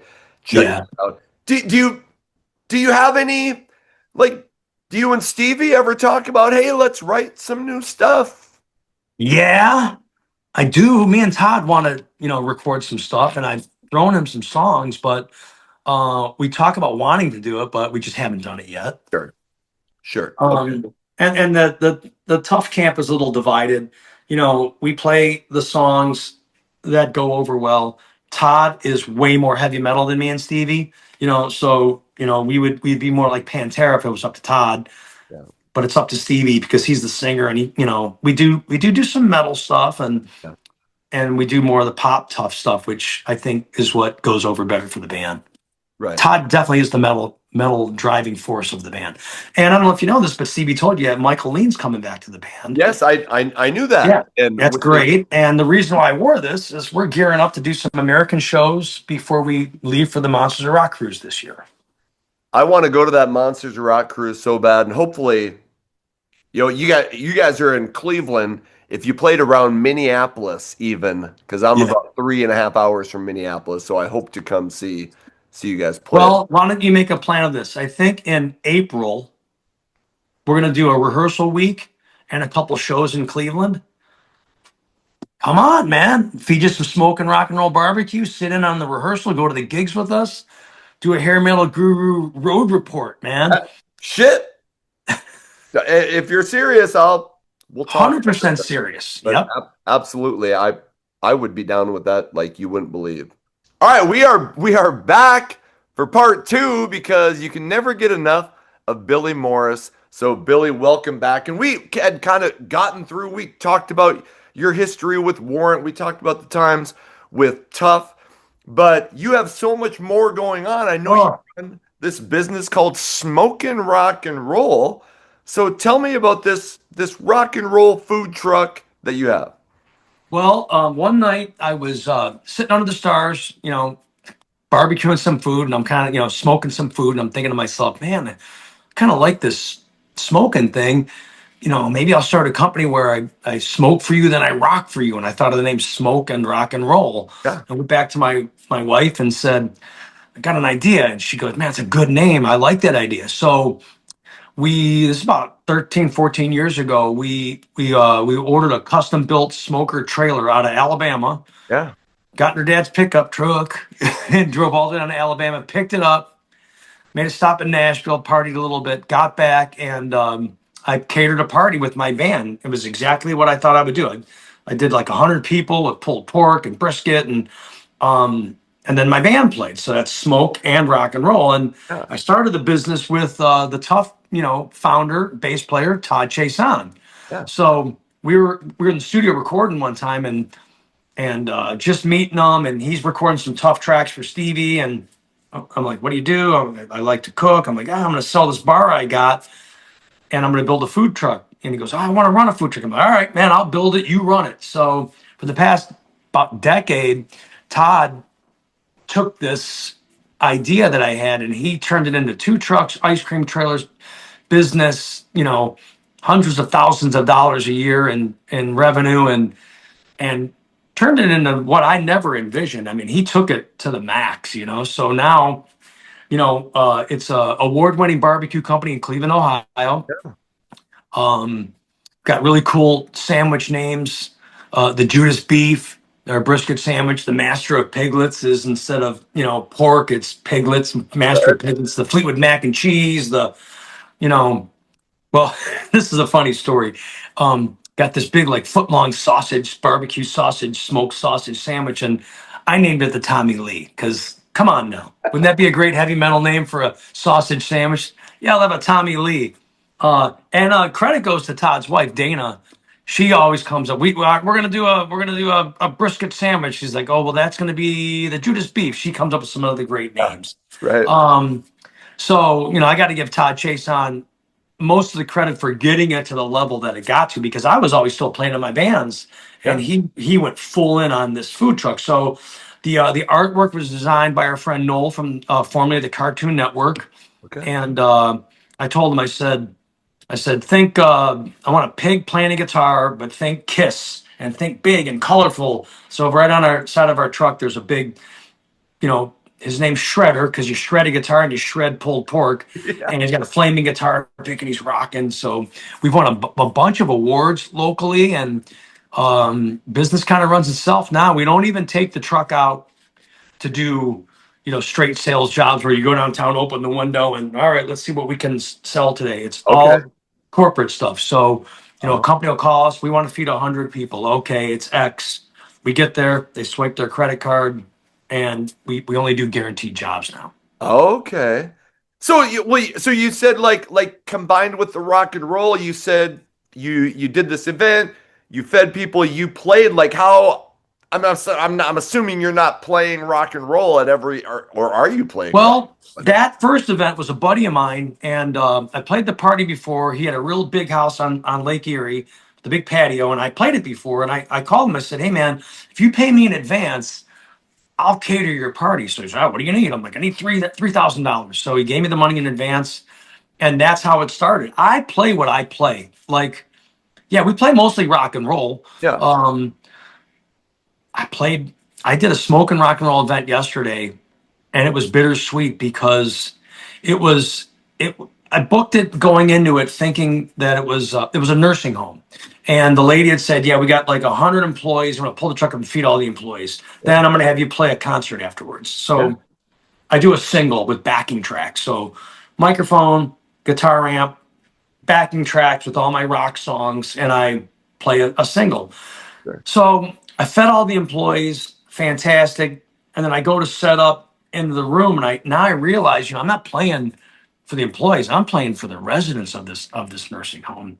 Okay. And at first I was sad. I'm walking down the hallway, and I'm looking at all these rooms, and it's people in a retirement, rest home. They're getting ready to die. Yeah. I mean, some of them weren't even really that coherent. Yeah. And then I was kind of giggling to myself. It's like, oh man, I'm playing a nursing home, So I started playing. There's about 25 of them, old, 85 people on oxygen, people, and all of a sudden they perked up. And it was the most satisfying thing getting these residents at a retirement village, throwing the medal sign up and put their fists in the air. And at the end of the show, I sang Heaven. And ironically, it was in a city called Talmadge, Ohio. And if you look up where Talmadge, Ohio is, it's right down the way from Brimfield, Ohio, where Jani Lane grew up. And I said, the second to last song, I said, I'm going to play a great song written by a man that lived right down the street in Brimfield. His name was John Kennedy Oswald, and told him the story how his parents named him John Kennedy Oswald. But he moved to LA, changed his name to Jani Lane, and he wrote this wonderful song called Heaven. I'm going to play it for you. And it was amazing. People loved it. And then I'm like, all right, for my last song, I got everybody's gonna sing along. It's called You Gotta Fight for Your Right to Party. So I've got all these senior citizens, you gotta fight for your right. So that was the sweet part. I really enlightened their days. Yeah. I took a bunch of pictures with them, and Yeah. I walked out of there feeling pretty good about what I did that day. And it's, it was the first nursing home I've ever played. But that's just for instance. I'll go from Monsters of Rock cruise, opening up for bands at the House of Blues or an arena, to a nursing home. I've been a working musician my whole life. I've never had a job. So Smokin Rock'n'Roll is it's a good business for me to be in, and I'm enjoying it. You sound like and I'm not just trying to kiss your ass, but such an entrepreneur. I mean, you were owning clubs and, I'm going to start this food truck. I mean, like. Well, I'm a worker. I'm an entrepreneur. So I got Smokin Rock'n'Roll. I'm sitting in my recording podcast studio, which is called Audio Bay. Okay.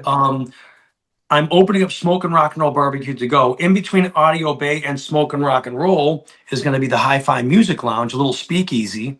I've already bought the liquor license for that. I have all the equipment, and me and my wife are building this, on our own. We're doing as much as we can under the radar without having to have building permits, which we do have building permits now, and architectural design and contractors and plumbers and electricians and HVAC guys. It's exhausting.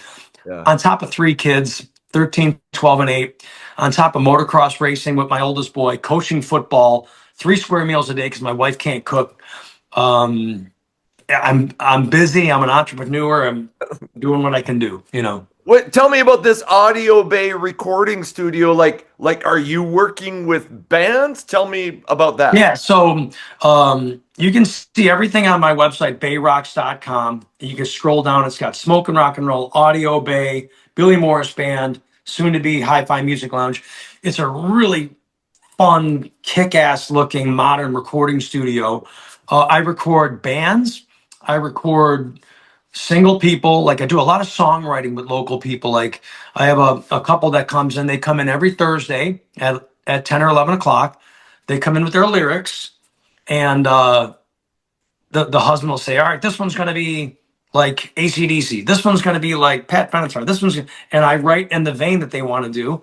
And they started off doing cover songs. Yeah. And I said, you need to write some original songs. They really enjoyed, working with me writing songs. So we wrote enough songs where they got it pressed on vinyl. They released an album. And I have another little girl, Violet Love. Look up Violet Love on Instagram. Fireball. She's great. Another girl that comes in here and records and rehearses, Alexis Marrero. Look her up on all social media, and she actually goes out to the whiskey every 2 or 3 months and showcases. She's on her way up. I've got single producers that bring rap artists in. Like I said, I live in the city of Bay Village. This podcast room, which I'm in right now, the city of Bay Village is going to start doing their city announcements out of this podcast here. The mayor will be making, podcasts, and I've offered it to the police and the fire to do public safety, Yeah. and it's connected right to Smokin Rock'n'Roll right out the back door. We share a patio. It's Sure. 30 seconds from my house. I'm living a good life right now. And then doesn't your wife like run a swim school or something like that? Yes. So my wife owns a company called Liquid Lifestyles. Check out liquidlifestyles.com. It's a innovative swim school where her swimming pools are raised, repurposed shipping containers, and they cut the sides out, and there's glass walls. So as a parent, you watch the swim lesson through glass, sort of like a big aquarium. Yeah. So her website's liquidlifestyles.com, and that was her vision. She's been teaching, coaching swimming for like 20 years, right out of college. But she went to college for architectural design. So when I bought this building behind her back, she busted me. I bought it behind her back. She told me, don't buy the building, don't buy it. I'm building another swim school down the way, and we don't have the time or the money right now, and da da da da da. Well, I wanted the building, Yeah. so all of the all of the roofing materials, because I had to redo the roof, were getting conveyor belted from a big truck up on the roof, and here she comes pulling down the street. I'm like, oh my god! She goes, what did you do? Like, I bought the building, and she was pissed for about a minute, and about 2 minutes, and she's like, okay, we can do this. So I always tell everybody that if it was me, it'd be 4 white walls and a Van Halen poster, and let's start recording. But she blew this place out, man. It is beautiful. So go to the website, check it out, and it's beautiful. Yeah, so I live in Bay Village, Ohio, How and we big have an is that? umbrella website. How big is that Audio, town? it's bayrocks.com. Okay, bayrocks.com. How big is that town? It is narrow and long. I think it's a small town. It's narrow and long. And what I mean by that is we're right on the edge of Lake Erie. So I look out my front window and Lake Erie, one of the Great Lakes, is right there. I looked up one time, there's 6,000 houses in the town, and it's about 10 miles long and about maybe a half a mile wide because it's separated by railroad tracks to the next city. But we are only 15 minutes from downtown Cleveland, so I can hop on the lake is right there, and Interstate 90, which goes across the country, is right here. Right. And in 10 minutes, I can be downtown Cleveland. So I got the best of both worlds. Okay. Now, how often are you playing out with Billy Morris's Sunset Strip? And then tell me about some of these songs because you sent some songs to Patrick. Wasted, All My Angels. I'm like, how are these songs not? Something's got to be done with these songs. I'm gonna get them on my radio honestly, show anyway. Yeah, so I write songs when I can, and that Wasted song was the last song that I wrote in conjunction with my songwriting partner, a guy named Mike Zuter. I told you, from the Zooters and Out of the Blue, and he's the guy that got me my Paul Gilbert job. Yep. He lives in Vegas, so if I get stuck on a song, I email him the riff. He sends me some stuff back. We open up, we get the juices flowing again. But it's like, I think this new song, my latest song, Wasted, is the new closing time. It's like an anthem. When I play it in bars, if you've never heard the song before, by the end of the song, you're singing the chorus. We're all getting wasted, hammered, faded, plastered, sedated. We're all here getting wasted. It's an anthem. It's a bar song, and people love it. And the other song I sent you, All My Angels, the lyrics were written about my kids. All my angels gather around, bringing me up when I'm feeling down. All my angels, come here to me. It's about my kids and my wife. With some ripping ass guitar solos. Yes. That. And so when I was talking to Stevie Rochelle about when he was managing Veins of Jenna, and he said, we needed a song like Buck Cherry's Crazy Bitch that's what we needed, was some single that would catch on. I feel like this song Wasted that people need to hear is that song that some band, if it just got in the right hands, would Yes. be something that would explode and make a band happen. Anyway, I'm just Well, everybody, if you know a band that needs a really good song, the song's available. Because yes. my touring days are over. Like Stevie and I and Todd and Michael Lean in the band Tuff, we go out every other year on the Monsters of Rock cruise, or we'll do like a weekend here or there just to keep our rock star dreams alive. But some of these songs I would love to shop around for, the young bucks to have.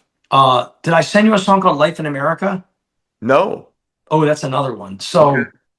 So I don't know if we made the announcement. We really haven't made a worldwide web announcement, but my bass player is a guy named Travis Haley. Yeah. If you don't know who Travis Haley is, you will know who Lexi Fox is, formerly of Steel Panther. Yeah. So Travis and I have been friends for a long time, and he left Cleveland with the Zuder brothers. They moved to Vegas. He hooked up with Russ Parrish, and they started doing, or it was LA, wherever they all moved to. He moved to LA. Travis moved to LA, hooked up with Russ Parrish, and they formed Steel Panther. And they did the whole Steel Panther thing for, man, it's been about 20 years, right? Is that how long Steel Panther's been around? Somewhere right around there. Yeah. Lived a great life, decided that he didn't want to tour anymore and he wanted to move home. So he moved back home to Chagrin Falls, Ohio, which is about 40 minutes away. And he called me. He's like, man, I want to be in your band. I want to rock with you. I'm like, dude, you're moved home. Join in my band. We're going to write songs together. So I've got this hard drive with about 70 songs in my career. And there was a song on it called Life in America, which I'll send to you, which you can play as well. Please. And I said, here's 70 songs. You pick the song that our first song we're going to record. And he, oh, dude, I always love this song, Life in America. And I always say a good song stands the test of time. So, we set the band up in my studio. We re-recorded Life in America, which was a song from about 1990, but it's a great song. It was a Kid Wicked song. Big harmonies, ripping guitar riffs, and great guitar solos. And I give credit to my guitar player, Aaron Atkins. The outgoing solo is just shred city. It's so fun. And big harmonies. And that was the first one that me and Travis recorded. And so we do some original shows local, and we do some mostly cover song shows, because I don't care even if the song's wasted or a good song that I wrote.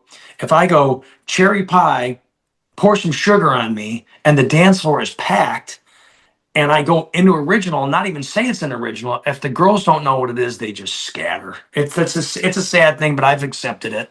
Yeah. So instead of one of my original songs, after Pour Some Sugar on Me, I go into Living on a Prayer by Bon Jovi and keep the dance floor going. What I've known, and this is my personal opinion, that when that happens, and you're right, the dance floor clears when it's a song they don't know. But what I also kind of realize is that there is a group of people who, while they clear the dance floor, they're going, okay, let me listen to this. So you're right, it clears the dance floor. But anyway, I'm always intrigued when a band plays an original song, because I'm looking for something new. But maybe that's just me. Anyway. That's what we do. We have a handful of songs that we play every night. Right. Wasted, that other song that I send you, Party Like the Weekend Never Ends. Yes. That's an anthem. Yeah. We play that one every night. We don't do all My Angels because that's not very danceable. Play a couple other songs that are more danceable with the right beat. And we have got our hardcore fans that love those songs. But if we play a big show where it's a lot of new people, we stick to the script. Talk dirty to me. Or Nothing But a Good Time. Talk dirty to me. Cherry pie. Pour some sugar on me. Rock of Ages, Bon Jovi, Guns N' Roses. And it's, we run them all together. We keep that dance floor going. We keep the energy pumping. And, we're veterans of the bar scene. So, I always say, you look at some of these big rock stars, that go out and play, stadium tours. They can play a stadium one night and play a bar, another night because they just like playing, right? Sure. Sure. How often, how many shows are you playing a show a month or a couple No, shows? we play when we're rolling, we're playing Friday, Saturday minimum, maybe Thursday, Friday, Saturday, Okay. uh, Friday, Saturday, Sunday, three nights a week, sometimes four. I've Okay. really cut back. Um, Sure. a while ago in the summertime, I did 14 shows in 12 days. Holy And shit. it just got to be too much, not physically because, I'm in good shape and my voice, I can sing every day, Yeah. but three little boys and a wife and businesses and I was making really good money. Don't get me wrong. Yeah. But I just cut it back to where I don't play. I'm very selective of the clubs that I like to play, and we command top dollar. And so I'm playing a lot less, but making about the same amount of money because I'm commanding a little more money. Sure. And it doesn't hurt to have the name Billy Morris, formerly of Warrant, Right. and Travis Haley, former Lexi Fox of Steel Panther, and the other two guys in my band are really well known. So it's a good band. You organized some Jani Lane tribute shows. Yeah, And I've done about 4 or 5 of those. and you even had, and I'm not sure if it was this once, but Maddie Lane, Janie's daughter, came out and sang Yeah. Heaven. So Like, the last one we did, and I'm due to do another one. I called Bobby Brown, who I'm friends with Bobby Brown. I'm friends with Maddie and Taylor. I said, hey, I'm gonna do a Janie tribute, but we want to fly everybody in. So we brought Bobby, Taylor, and Maddie in, and Maddie never sang on stage before, never live, and we planned on. I started Heaven, and I might have started the song, and I handed the mic to her.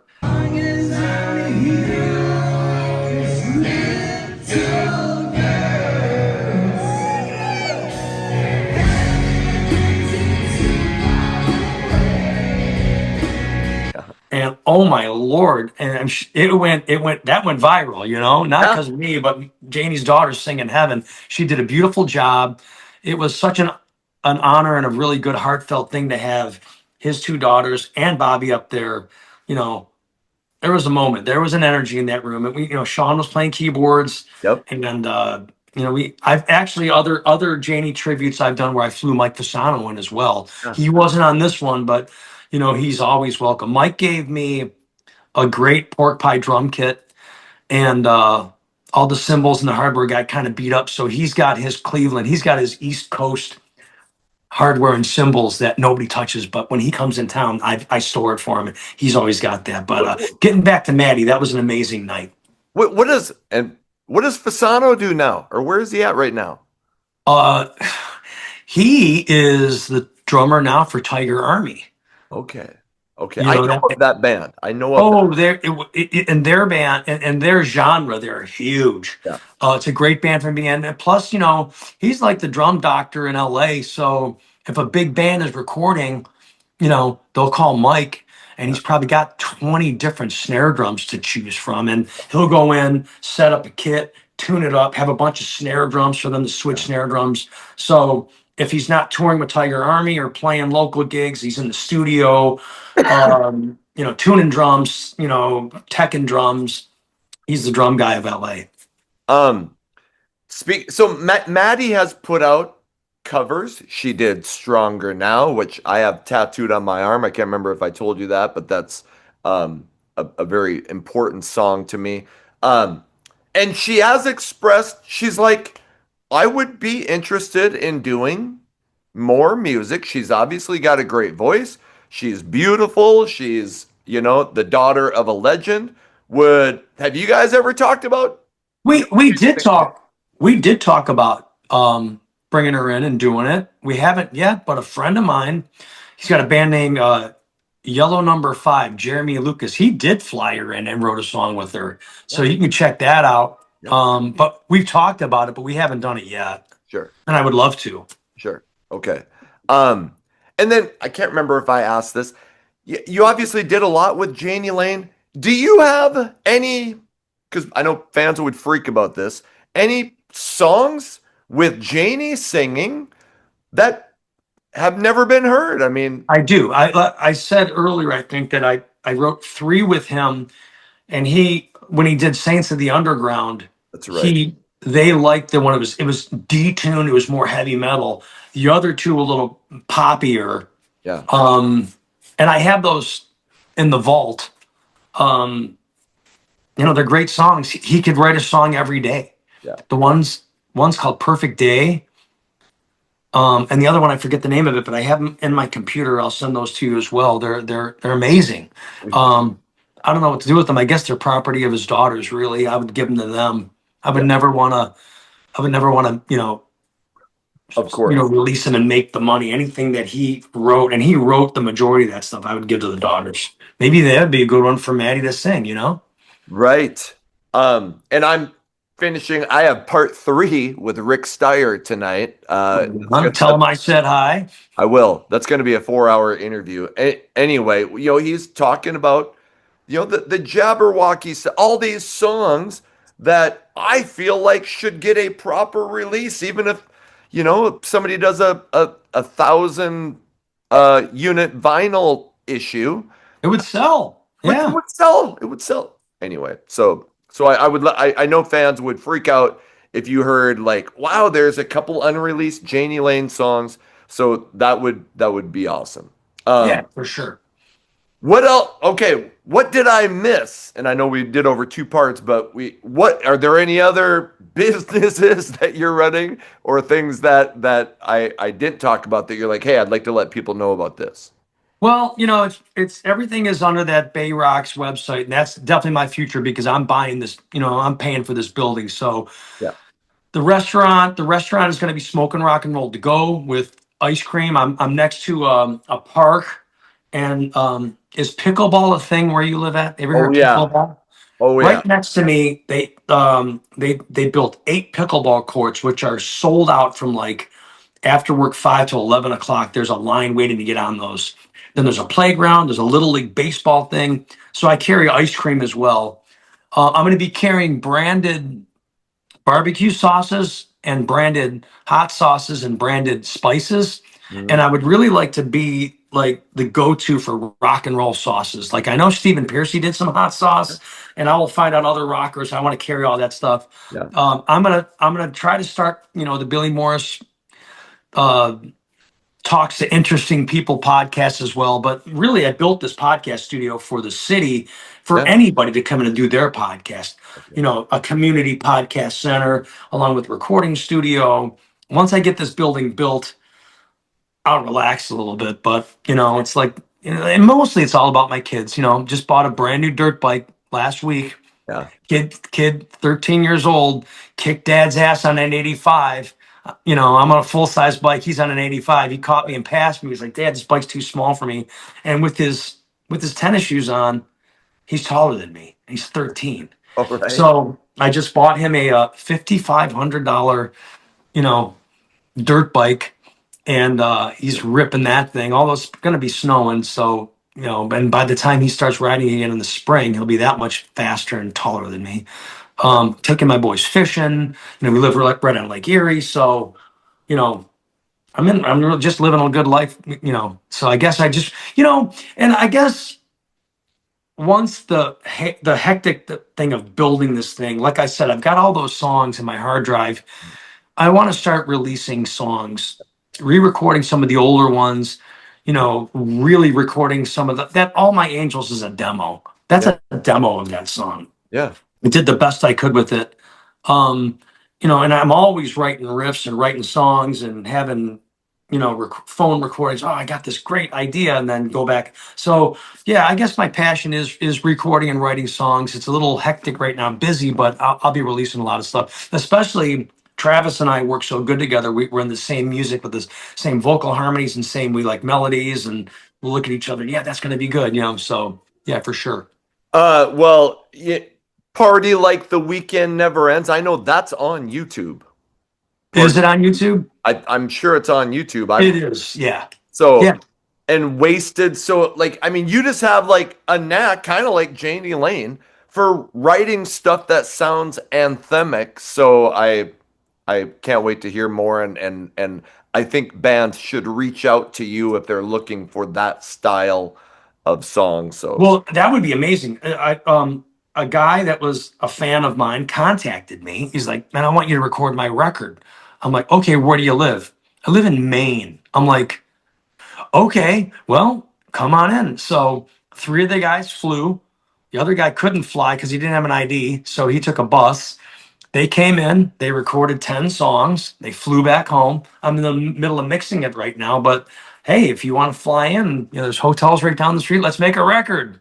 right, absolutely. And then I know we had talked. You and Tuff are going to be playing some warm up shows in Cleveland. And I just booked. There's a really cool club in town called Slim and Chubby's, okay, and March 14th, Tuff will be playing there. We'll be rehearsing a few days before in my studio, and then we're going to do two shows Friday and Saturday. The Cleveland date will be Slim and Chubby's March 14th, along with.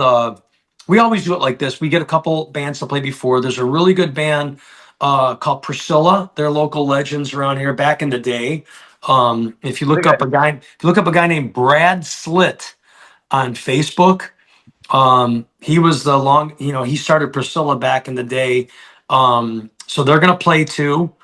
And then we'll play somewhere out of town on Friday. okay. But and then Tuff will do the Monster Rock Cruise again. Well, I'm like I told you before, hoping to be on the Monsters of Rock.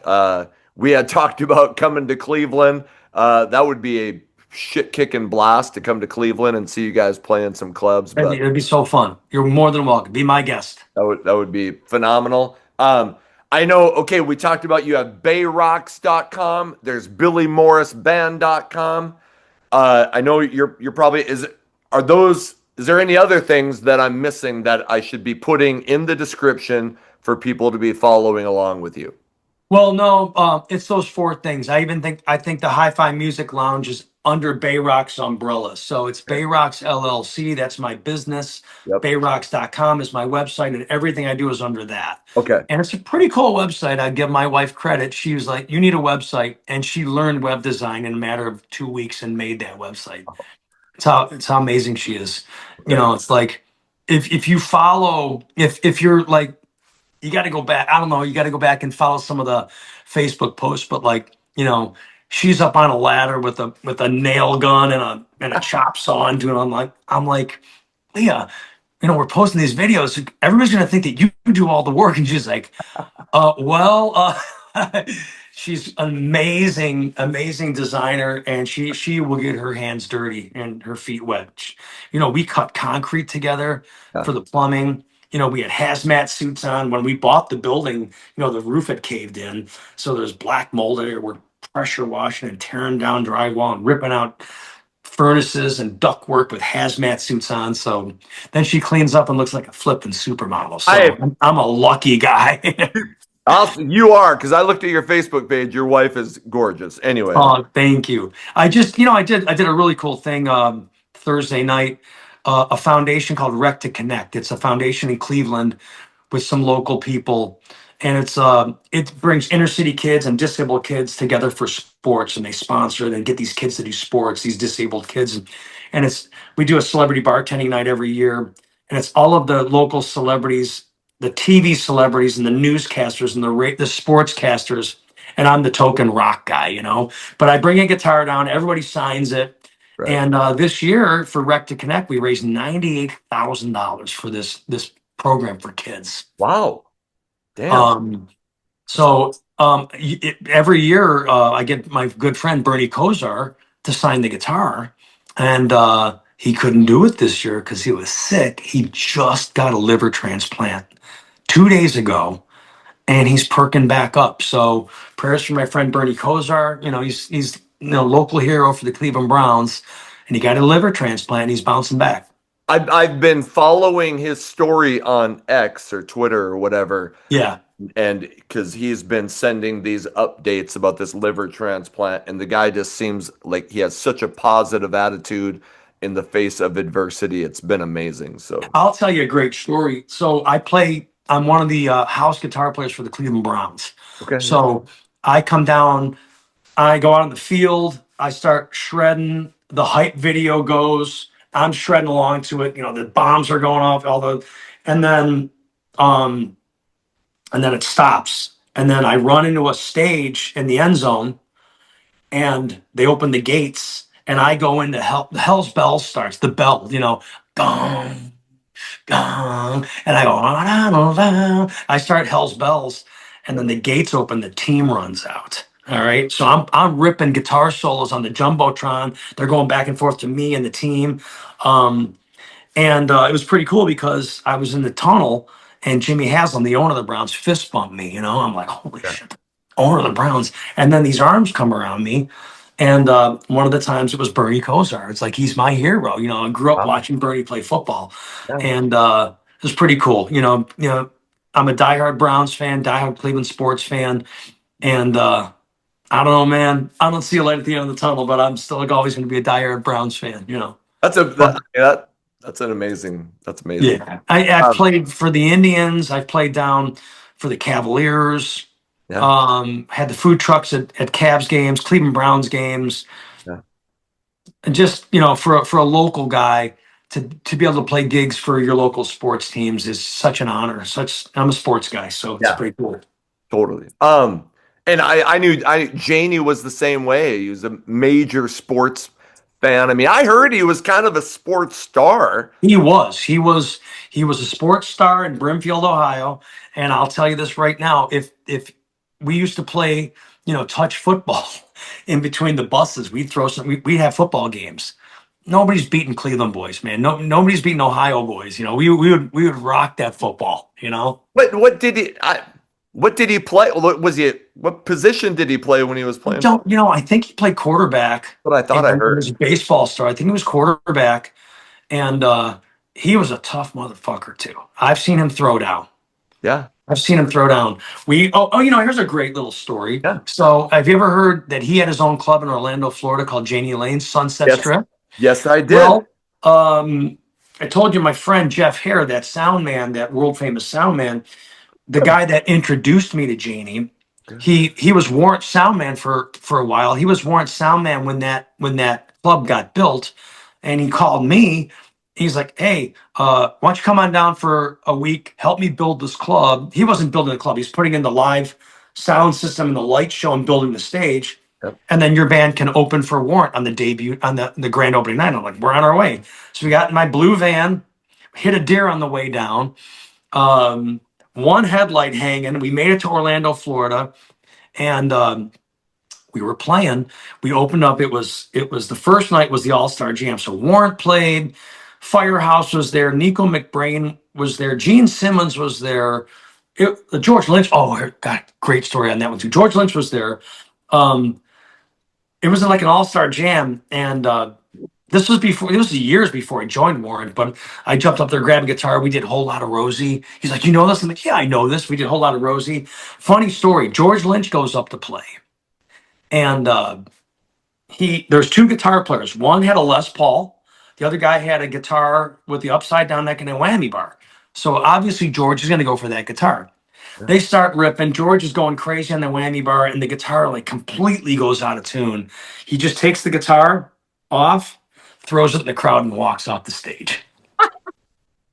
So, getting back to Jani being a tough SOB, we were playing pool. We played 2 nights. The second night, it's over. The club's closed. It's Warrant, Kid Wicked, Bullet Boys. A skirmish broke out between Lonnie Vincent and one of the members of Warrant. I forget who it was. A punch was thrown, and Jani just took Lonnie, put him up against the wall by his neck. He goes, "Fucking band member, mother," and we're all just like, "Holy shit!" So when you're in a band, Yeah. you're brothers. You stick up for each other. Yeah. Mark Turing was there. I will totally give props to him. That guy has been the nicest guy to me. We talk on the phone once in a while whenever he comes through to town. My band tries to open up for him. Great guy. That guy is one of the most shredding guitar players on top of being one of the best singers. I love that guy. So that Billet Boy skirmish had nothing to do with Mark. It was Lonnie. And it was a drunken thing. It Oh, was no big deal. Forgotten about that as we move on. But I was just trying to accentuate, Janie's physical attributes. He was an athlete. Oh, I mean, the dude was intimidating, you know. He just like was the alpha male, you know. He could command, you know, if he told a crowd to fucking charge, they would charge. Oh yeah, he told me, and that goes back to me being, the front man that I became in town. It's like Janie told me, he's like, you know what? People come out and they're here for a party, and you're the party host. You're the leader of the party. And I got to stand next to that guy for 5 or 6 years and watch him run a show. So, and not that I'm a natural. I've got talent, but being able to stand next to one of the best entertainers from that genre, best front man, I believe.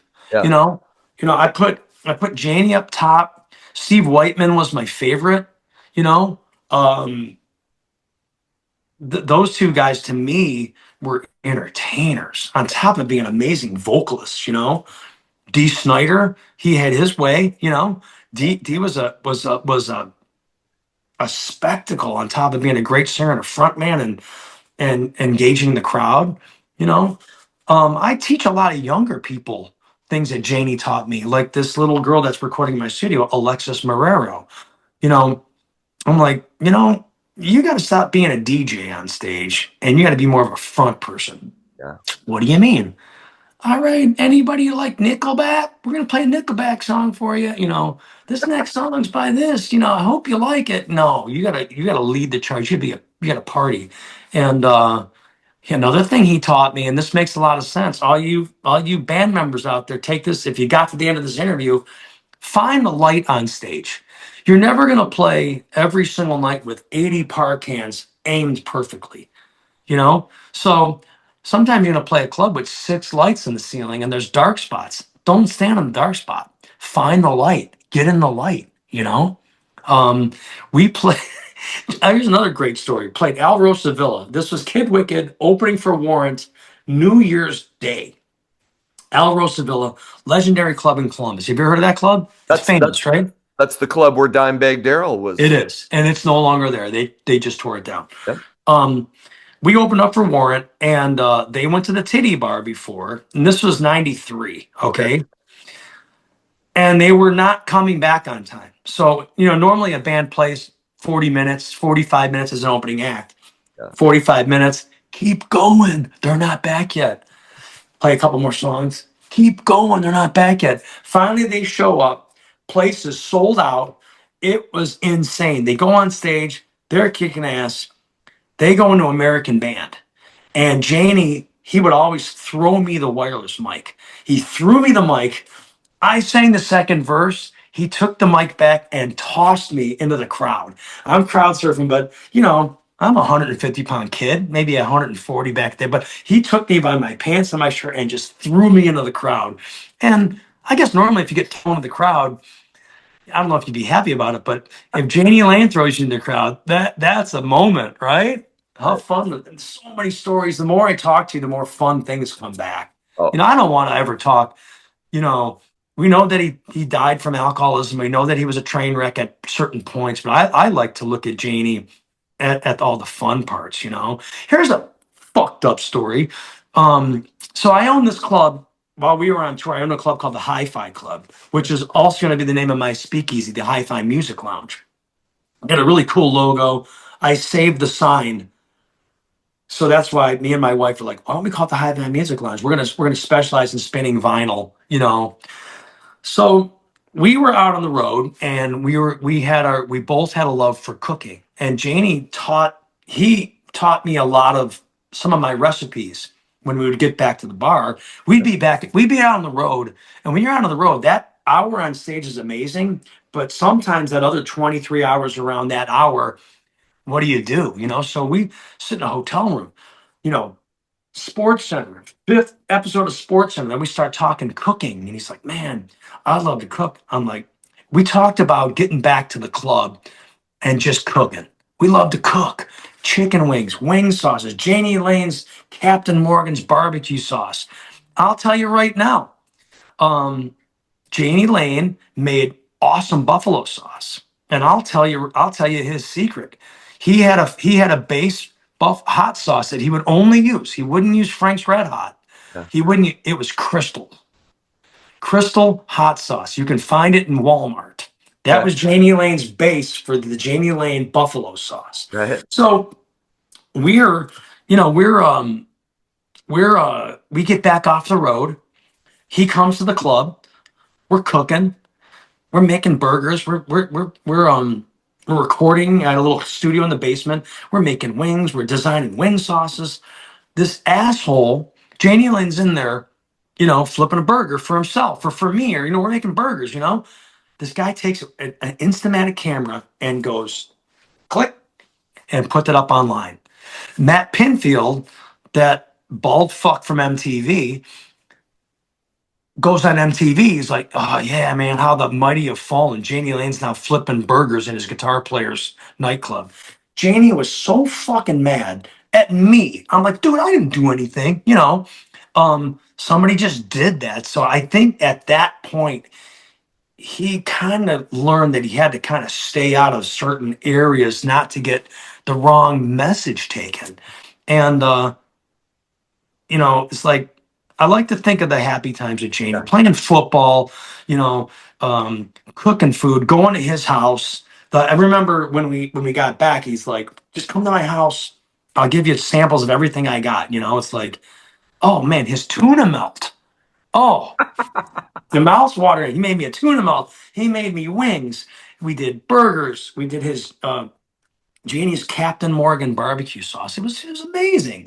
Good times, man. Really good times. I remember that story about the picture of him cooking and that blowing up and you're like, what?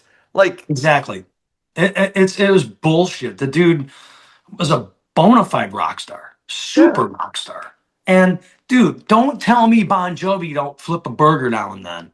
Don't tell me that, Axl Rose doesn't, go, we would be at rock clubs playing a club and we're like, hey, do you mind if we go back and cook a little bit? They would, Jani in our kitchen, Billy in our kitchen. Yeah, we would make, after the gig, we'd be frying wings and having fun. That's what people do, right? right. I can watch, you watch diners, drive-ins, and dives. There's some of those places in New Jersey that Jani and I were in those kitchens cooking, and now they're in diners, drive-ins, and dives. I don't know the name of it, but there's this one place that deep fried their hot dogs. They threw them in the deep fryer, and there was a different way you can get it, like a little bit done, a little cracked, fully charred, and then dead. And I was like, oh my God, diners, drive-ins, and dives. I was in that kitchen with Jani cooking, Right. Fun times. Yeah, and we talked about the end, and there just came up on YouTube a show in 1995 that they played in Crystal, Minnesota, and I have Stronger Now tattooed on my arm. I got it like it was an important. Anyway, I get pulled up on stage at that show at about 22 minutes, and it's good quality, and it's 1995. Obviously, Warrant is now playing clubs again but he was just on fire. He was hilarious. You would have never suspected that he was like, crap, I can't believe it seemed like he was still playing at Madison Square Garden. Anyway. Yeah. Do you remember the thing he used to say? He's like, yeah, I want to apologize to everybody for swearing. I got a dirty mouth, and some of the things I do with the microphone. I just want to apologize, and I don't want to offend you. And if I offend you, I apologize. But at the same time, if I did offend you, you probably shouldn't have fucking came in the first place, and the crowd would explode. Yeah. He had his shtick. Rick Steyer said that sometimes when Jani would talk to the crowd, him and Jerry would just slink back and be like, look at that fucker. And not one person was like, come on, get to the next song. He just had everybody, sometimes you were like, just keep talking. Don't worry about the next song because we just want to listen to you fucking tell stories or shit. It was just. Well, and a lot of times nowadays when I play, I'll tell some stories. You make it interesting, some stories from the road, You know, here's Oh a yeah. great one. We do obviously we do a lot of Warrant songs. We do Down Boys, Heaven, Cherry Pie, Uncle Tom's Cabin, 32 Pennies. But I always tell the story that when we played Blossom Music Center, which is my amphitheater that I grew up seeing all my bands in, you know, he pushed me to the front of the stage. He let me do a guitar solo. All my parents were, you know, my family, my parents, all my friends were in the front, you know, and he's like, and now on lead guitar, a legend in his own zip code. That's how he introduced me, and I'm like, this is amazing. So I think someday if I do put a full length album out, it'll be called Billy Morris, a legend in his own zip code. Do you keep in touch with Sean Zavadny at all? Yeah, we talk on the phone when need be. You know, we get along really good. And if I ever do a Janie thing, he's always involved. You know, because I can't really do it justice without Sean, because he you know, he played all the keyboard parts, and he's got a great voice to help me sing some of the higher harmonies, and we work good together. Okay. Okay. Um, I think I covered this before. I know you said there was an issue with Jerry Dixon threw away your CD, but Yeah. you don't have a relationship with any of the original. Not at all. Not at all. I feel terrible because, like I said, those guys made my rock and roll dreams come true. I do have a couple more stories. I did an interview with Metal Sludge, and they asked me to rate all these guitar players, and I gave Joey Allen. I didn't give Joey Allen a rating of 3. Janie was like, "Oh, come on, dude!" Like, so it came out that I gave him a 3. I think he's still pissed at me. So I'd like to publicly apologize to Joey Allen. I think you're a ripping guitar player. I would like to rekindle our friendship. I respect you. I followed in your footsteps of playing guitar for the band, and I apologize for that. You know, you watch Warrant nowadays. I really think that they're doing the band justice. I think Robert Mason is the only singer that is Jamie St. James did a great job, but Jamie belongs in Black and Blue. Yes. And Robert Mason stepped in, and I love listening. I was a huge fan of him in Lynch Mob, and to this day, I'm a huge Robert Mason fan. Now, I went and saw Warrant because Travis and I were going to go see the Nelson Brothers open for Warrant, and I got walking backstage to go see the Nelson Brothers. I actually walked and saw the Warrant dressing room, and I walked in. Eric Turner was cordial to me. Steven, Joey, Robbie Crane did not say a word to me, which saddened me. I don't know. I respect them. I thank them. If there's any hard feelings for me staying with Janie when the band initially, when he split from the band, I did what I thought was the right thing to do, and it was I, the right thing to do. I probably have covered Warrant on this channel, which is getting to be a pretty successful channel in music regards. I cover Warrant more than anybody. I fawn over that band, but I cannot get an original member of Warrant to come on. Well, they should, man. I mean, we're all just human beings. We're all just, guitar players, singers, bass players. We're just people, and they've got a great story to tell, and it's only going to make the brand bigger. I got another good one for you. Yeah. More stories? All right. Yeah. 2000 Adult Film Awards ceremony, Caesar's Palace, hosted by Ron Jeremy, and the feature band was Warrant. They said, you play 2 songs. We don't care what you play first. You play Cherry Pie second. So we open up with Down Boys, and when we went into Cherry Pie, all the adult film actresses walked out on stage. Main stage. And it was a pretty good night that night. As a matter of fact, I think Shaq had a party like on the top floor. I couldn't get in. I'm in the band. I'm in Warrant. Who? No, Shaq don't. I didn't get into that, but Right. we played. We played Mandalay Bay, and there was an after party on top of Mandalay Bay. It was like it oversaw the whole city, and the password to get in was ultraphobic. And there's a long line to get in, and you needed to have the password to get in. And in the line was Ben Stiller. I'm like, dude, come with me. So I literally got Ben Stiller into an after party. He No might not shit. remember. He wouldn't remember me, but yeah. Right. How cool is that? Wow. Used to go to Janie and I would go to the Viper Room to see Steel Panther when they were called Metal Shop. Oh, right. And we'd sit in with Steel Panther. Funny thing is, one night I was playing bass, and we were doing something. Janie was singing, I was playing bass, and Ralph was up there. And every time I made a mistake, Ralph would look back, fired, fired. So that's a big thing in my band now.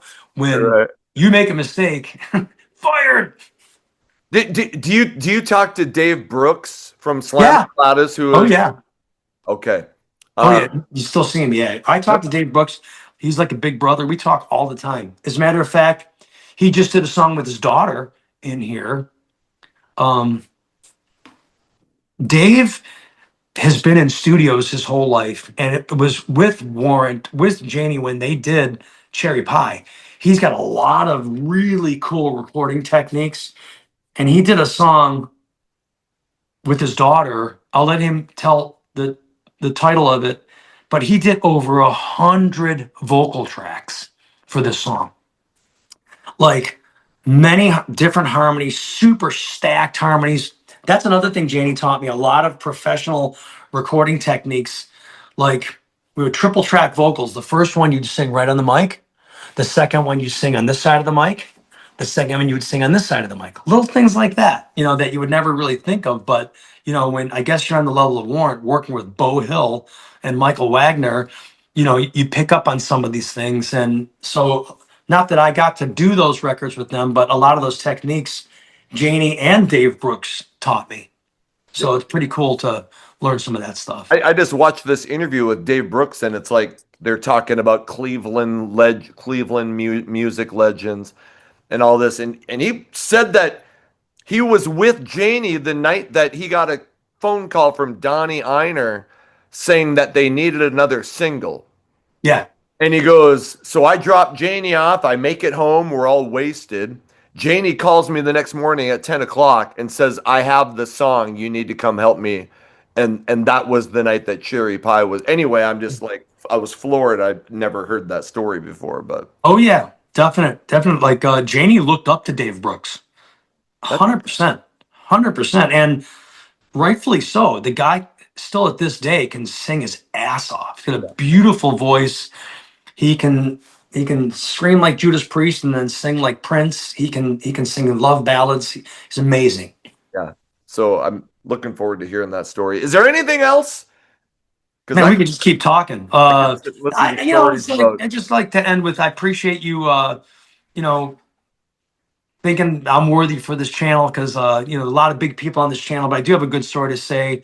And we'll come back on here when the whole building's done. And I got some more original music, and we'll do part 3. I'd love to. That would be awesome. And hopefully I really would consider coming to Cleveland when you guys do those shows.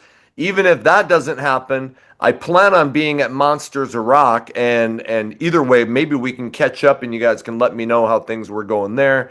And 100%. Yeah, because Monsters of Rock, you play 2 or 3 concerts. Yeah. And the other time you're rock fans. So you and I will be bouncing around. Like my wife, she's like, it's 8 o'clock. I'm going to bed. I'm like, I'm going to see Accept in the theater. Good night.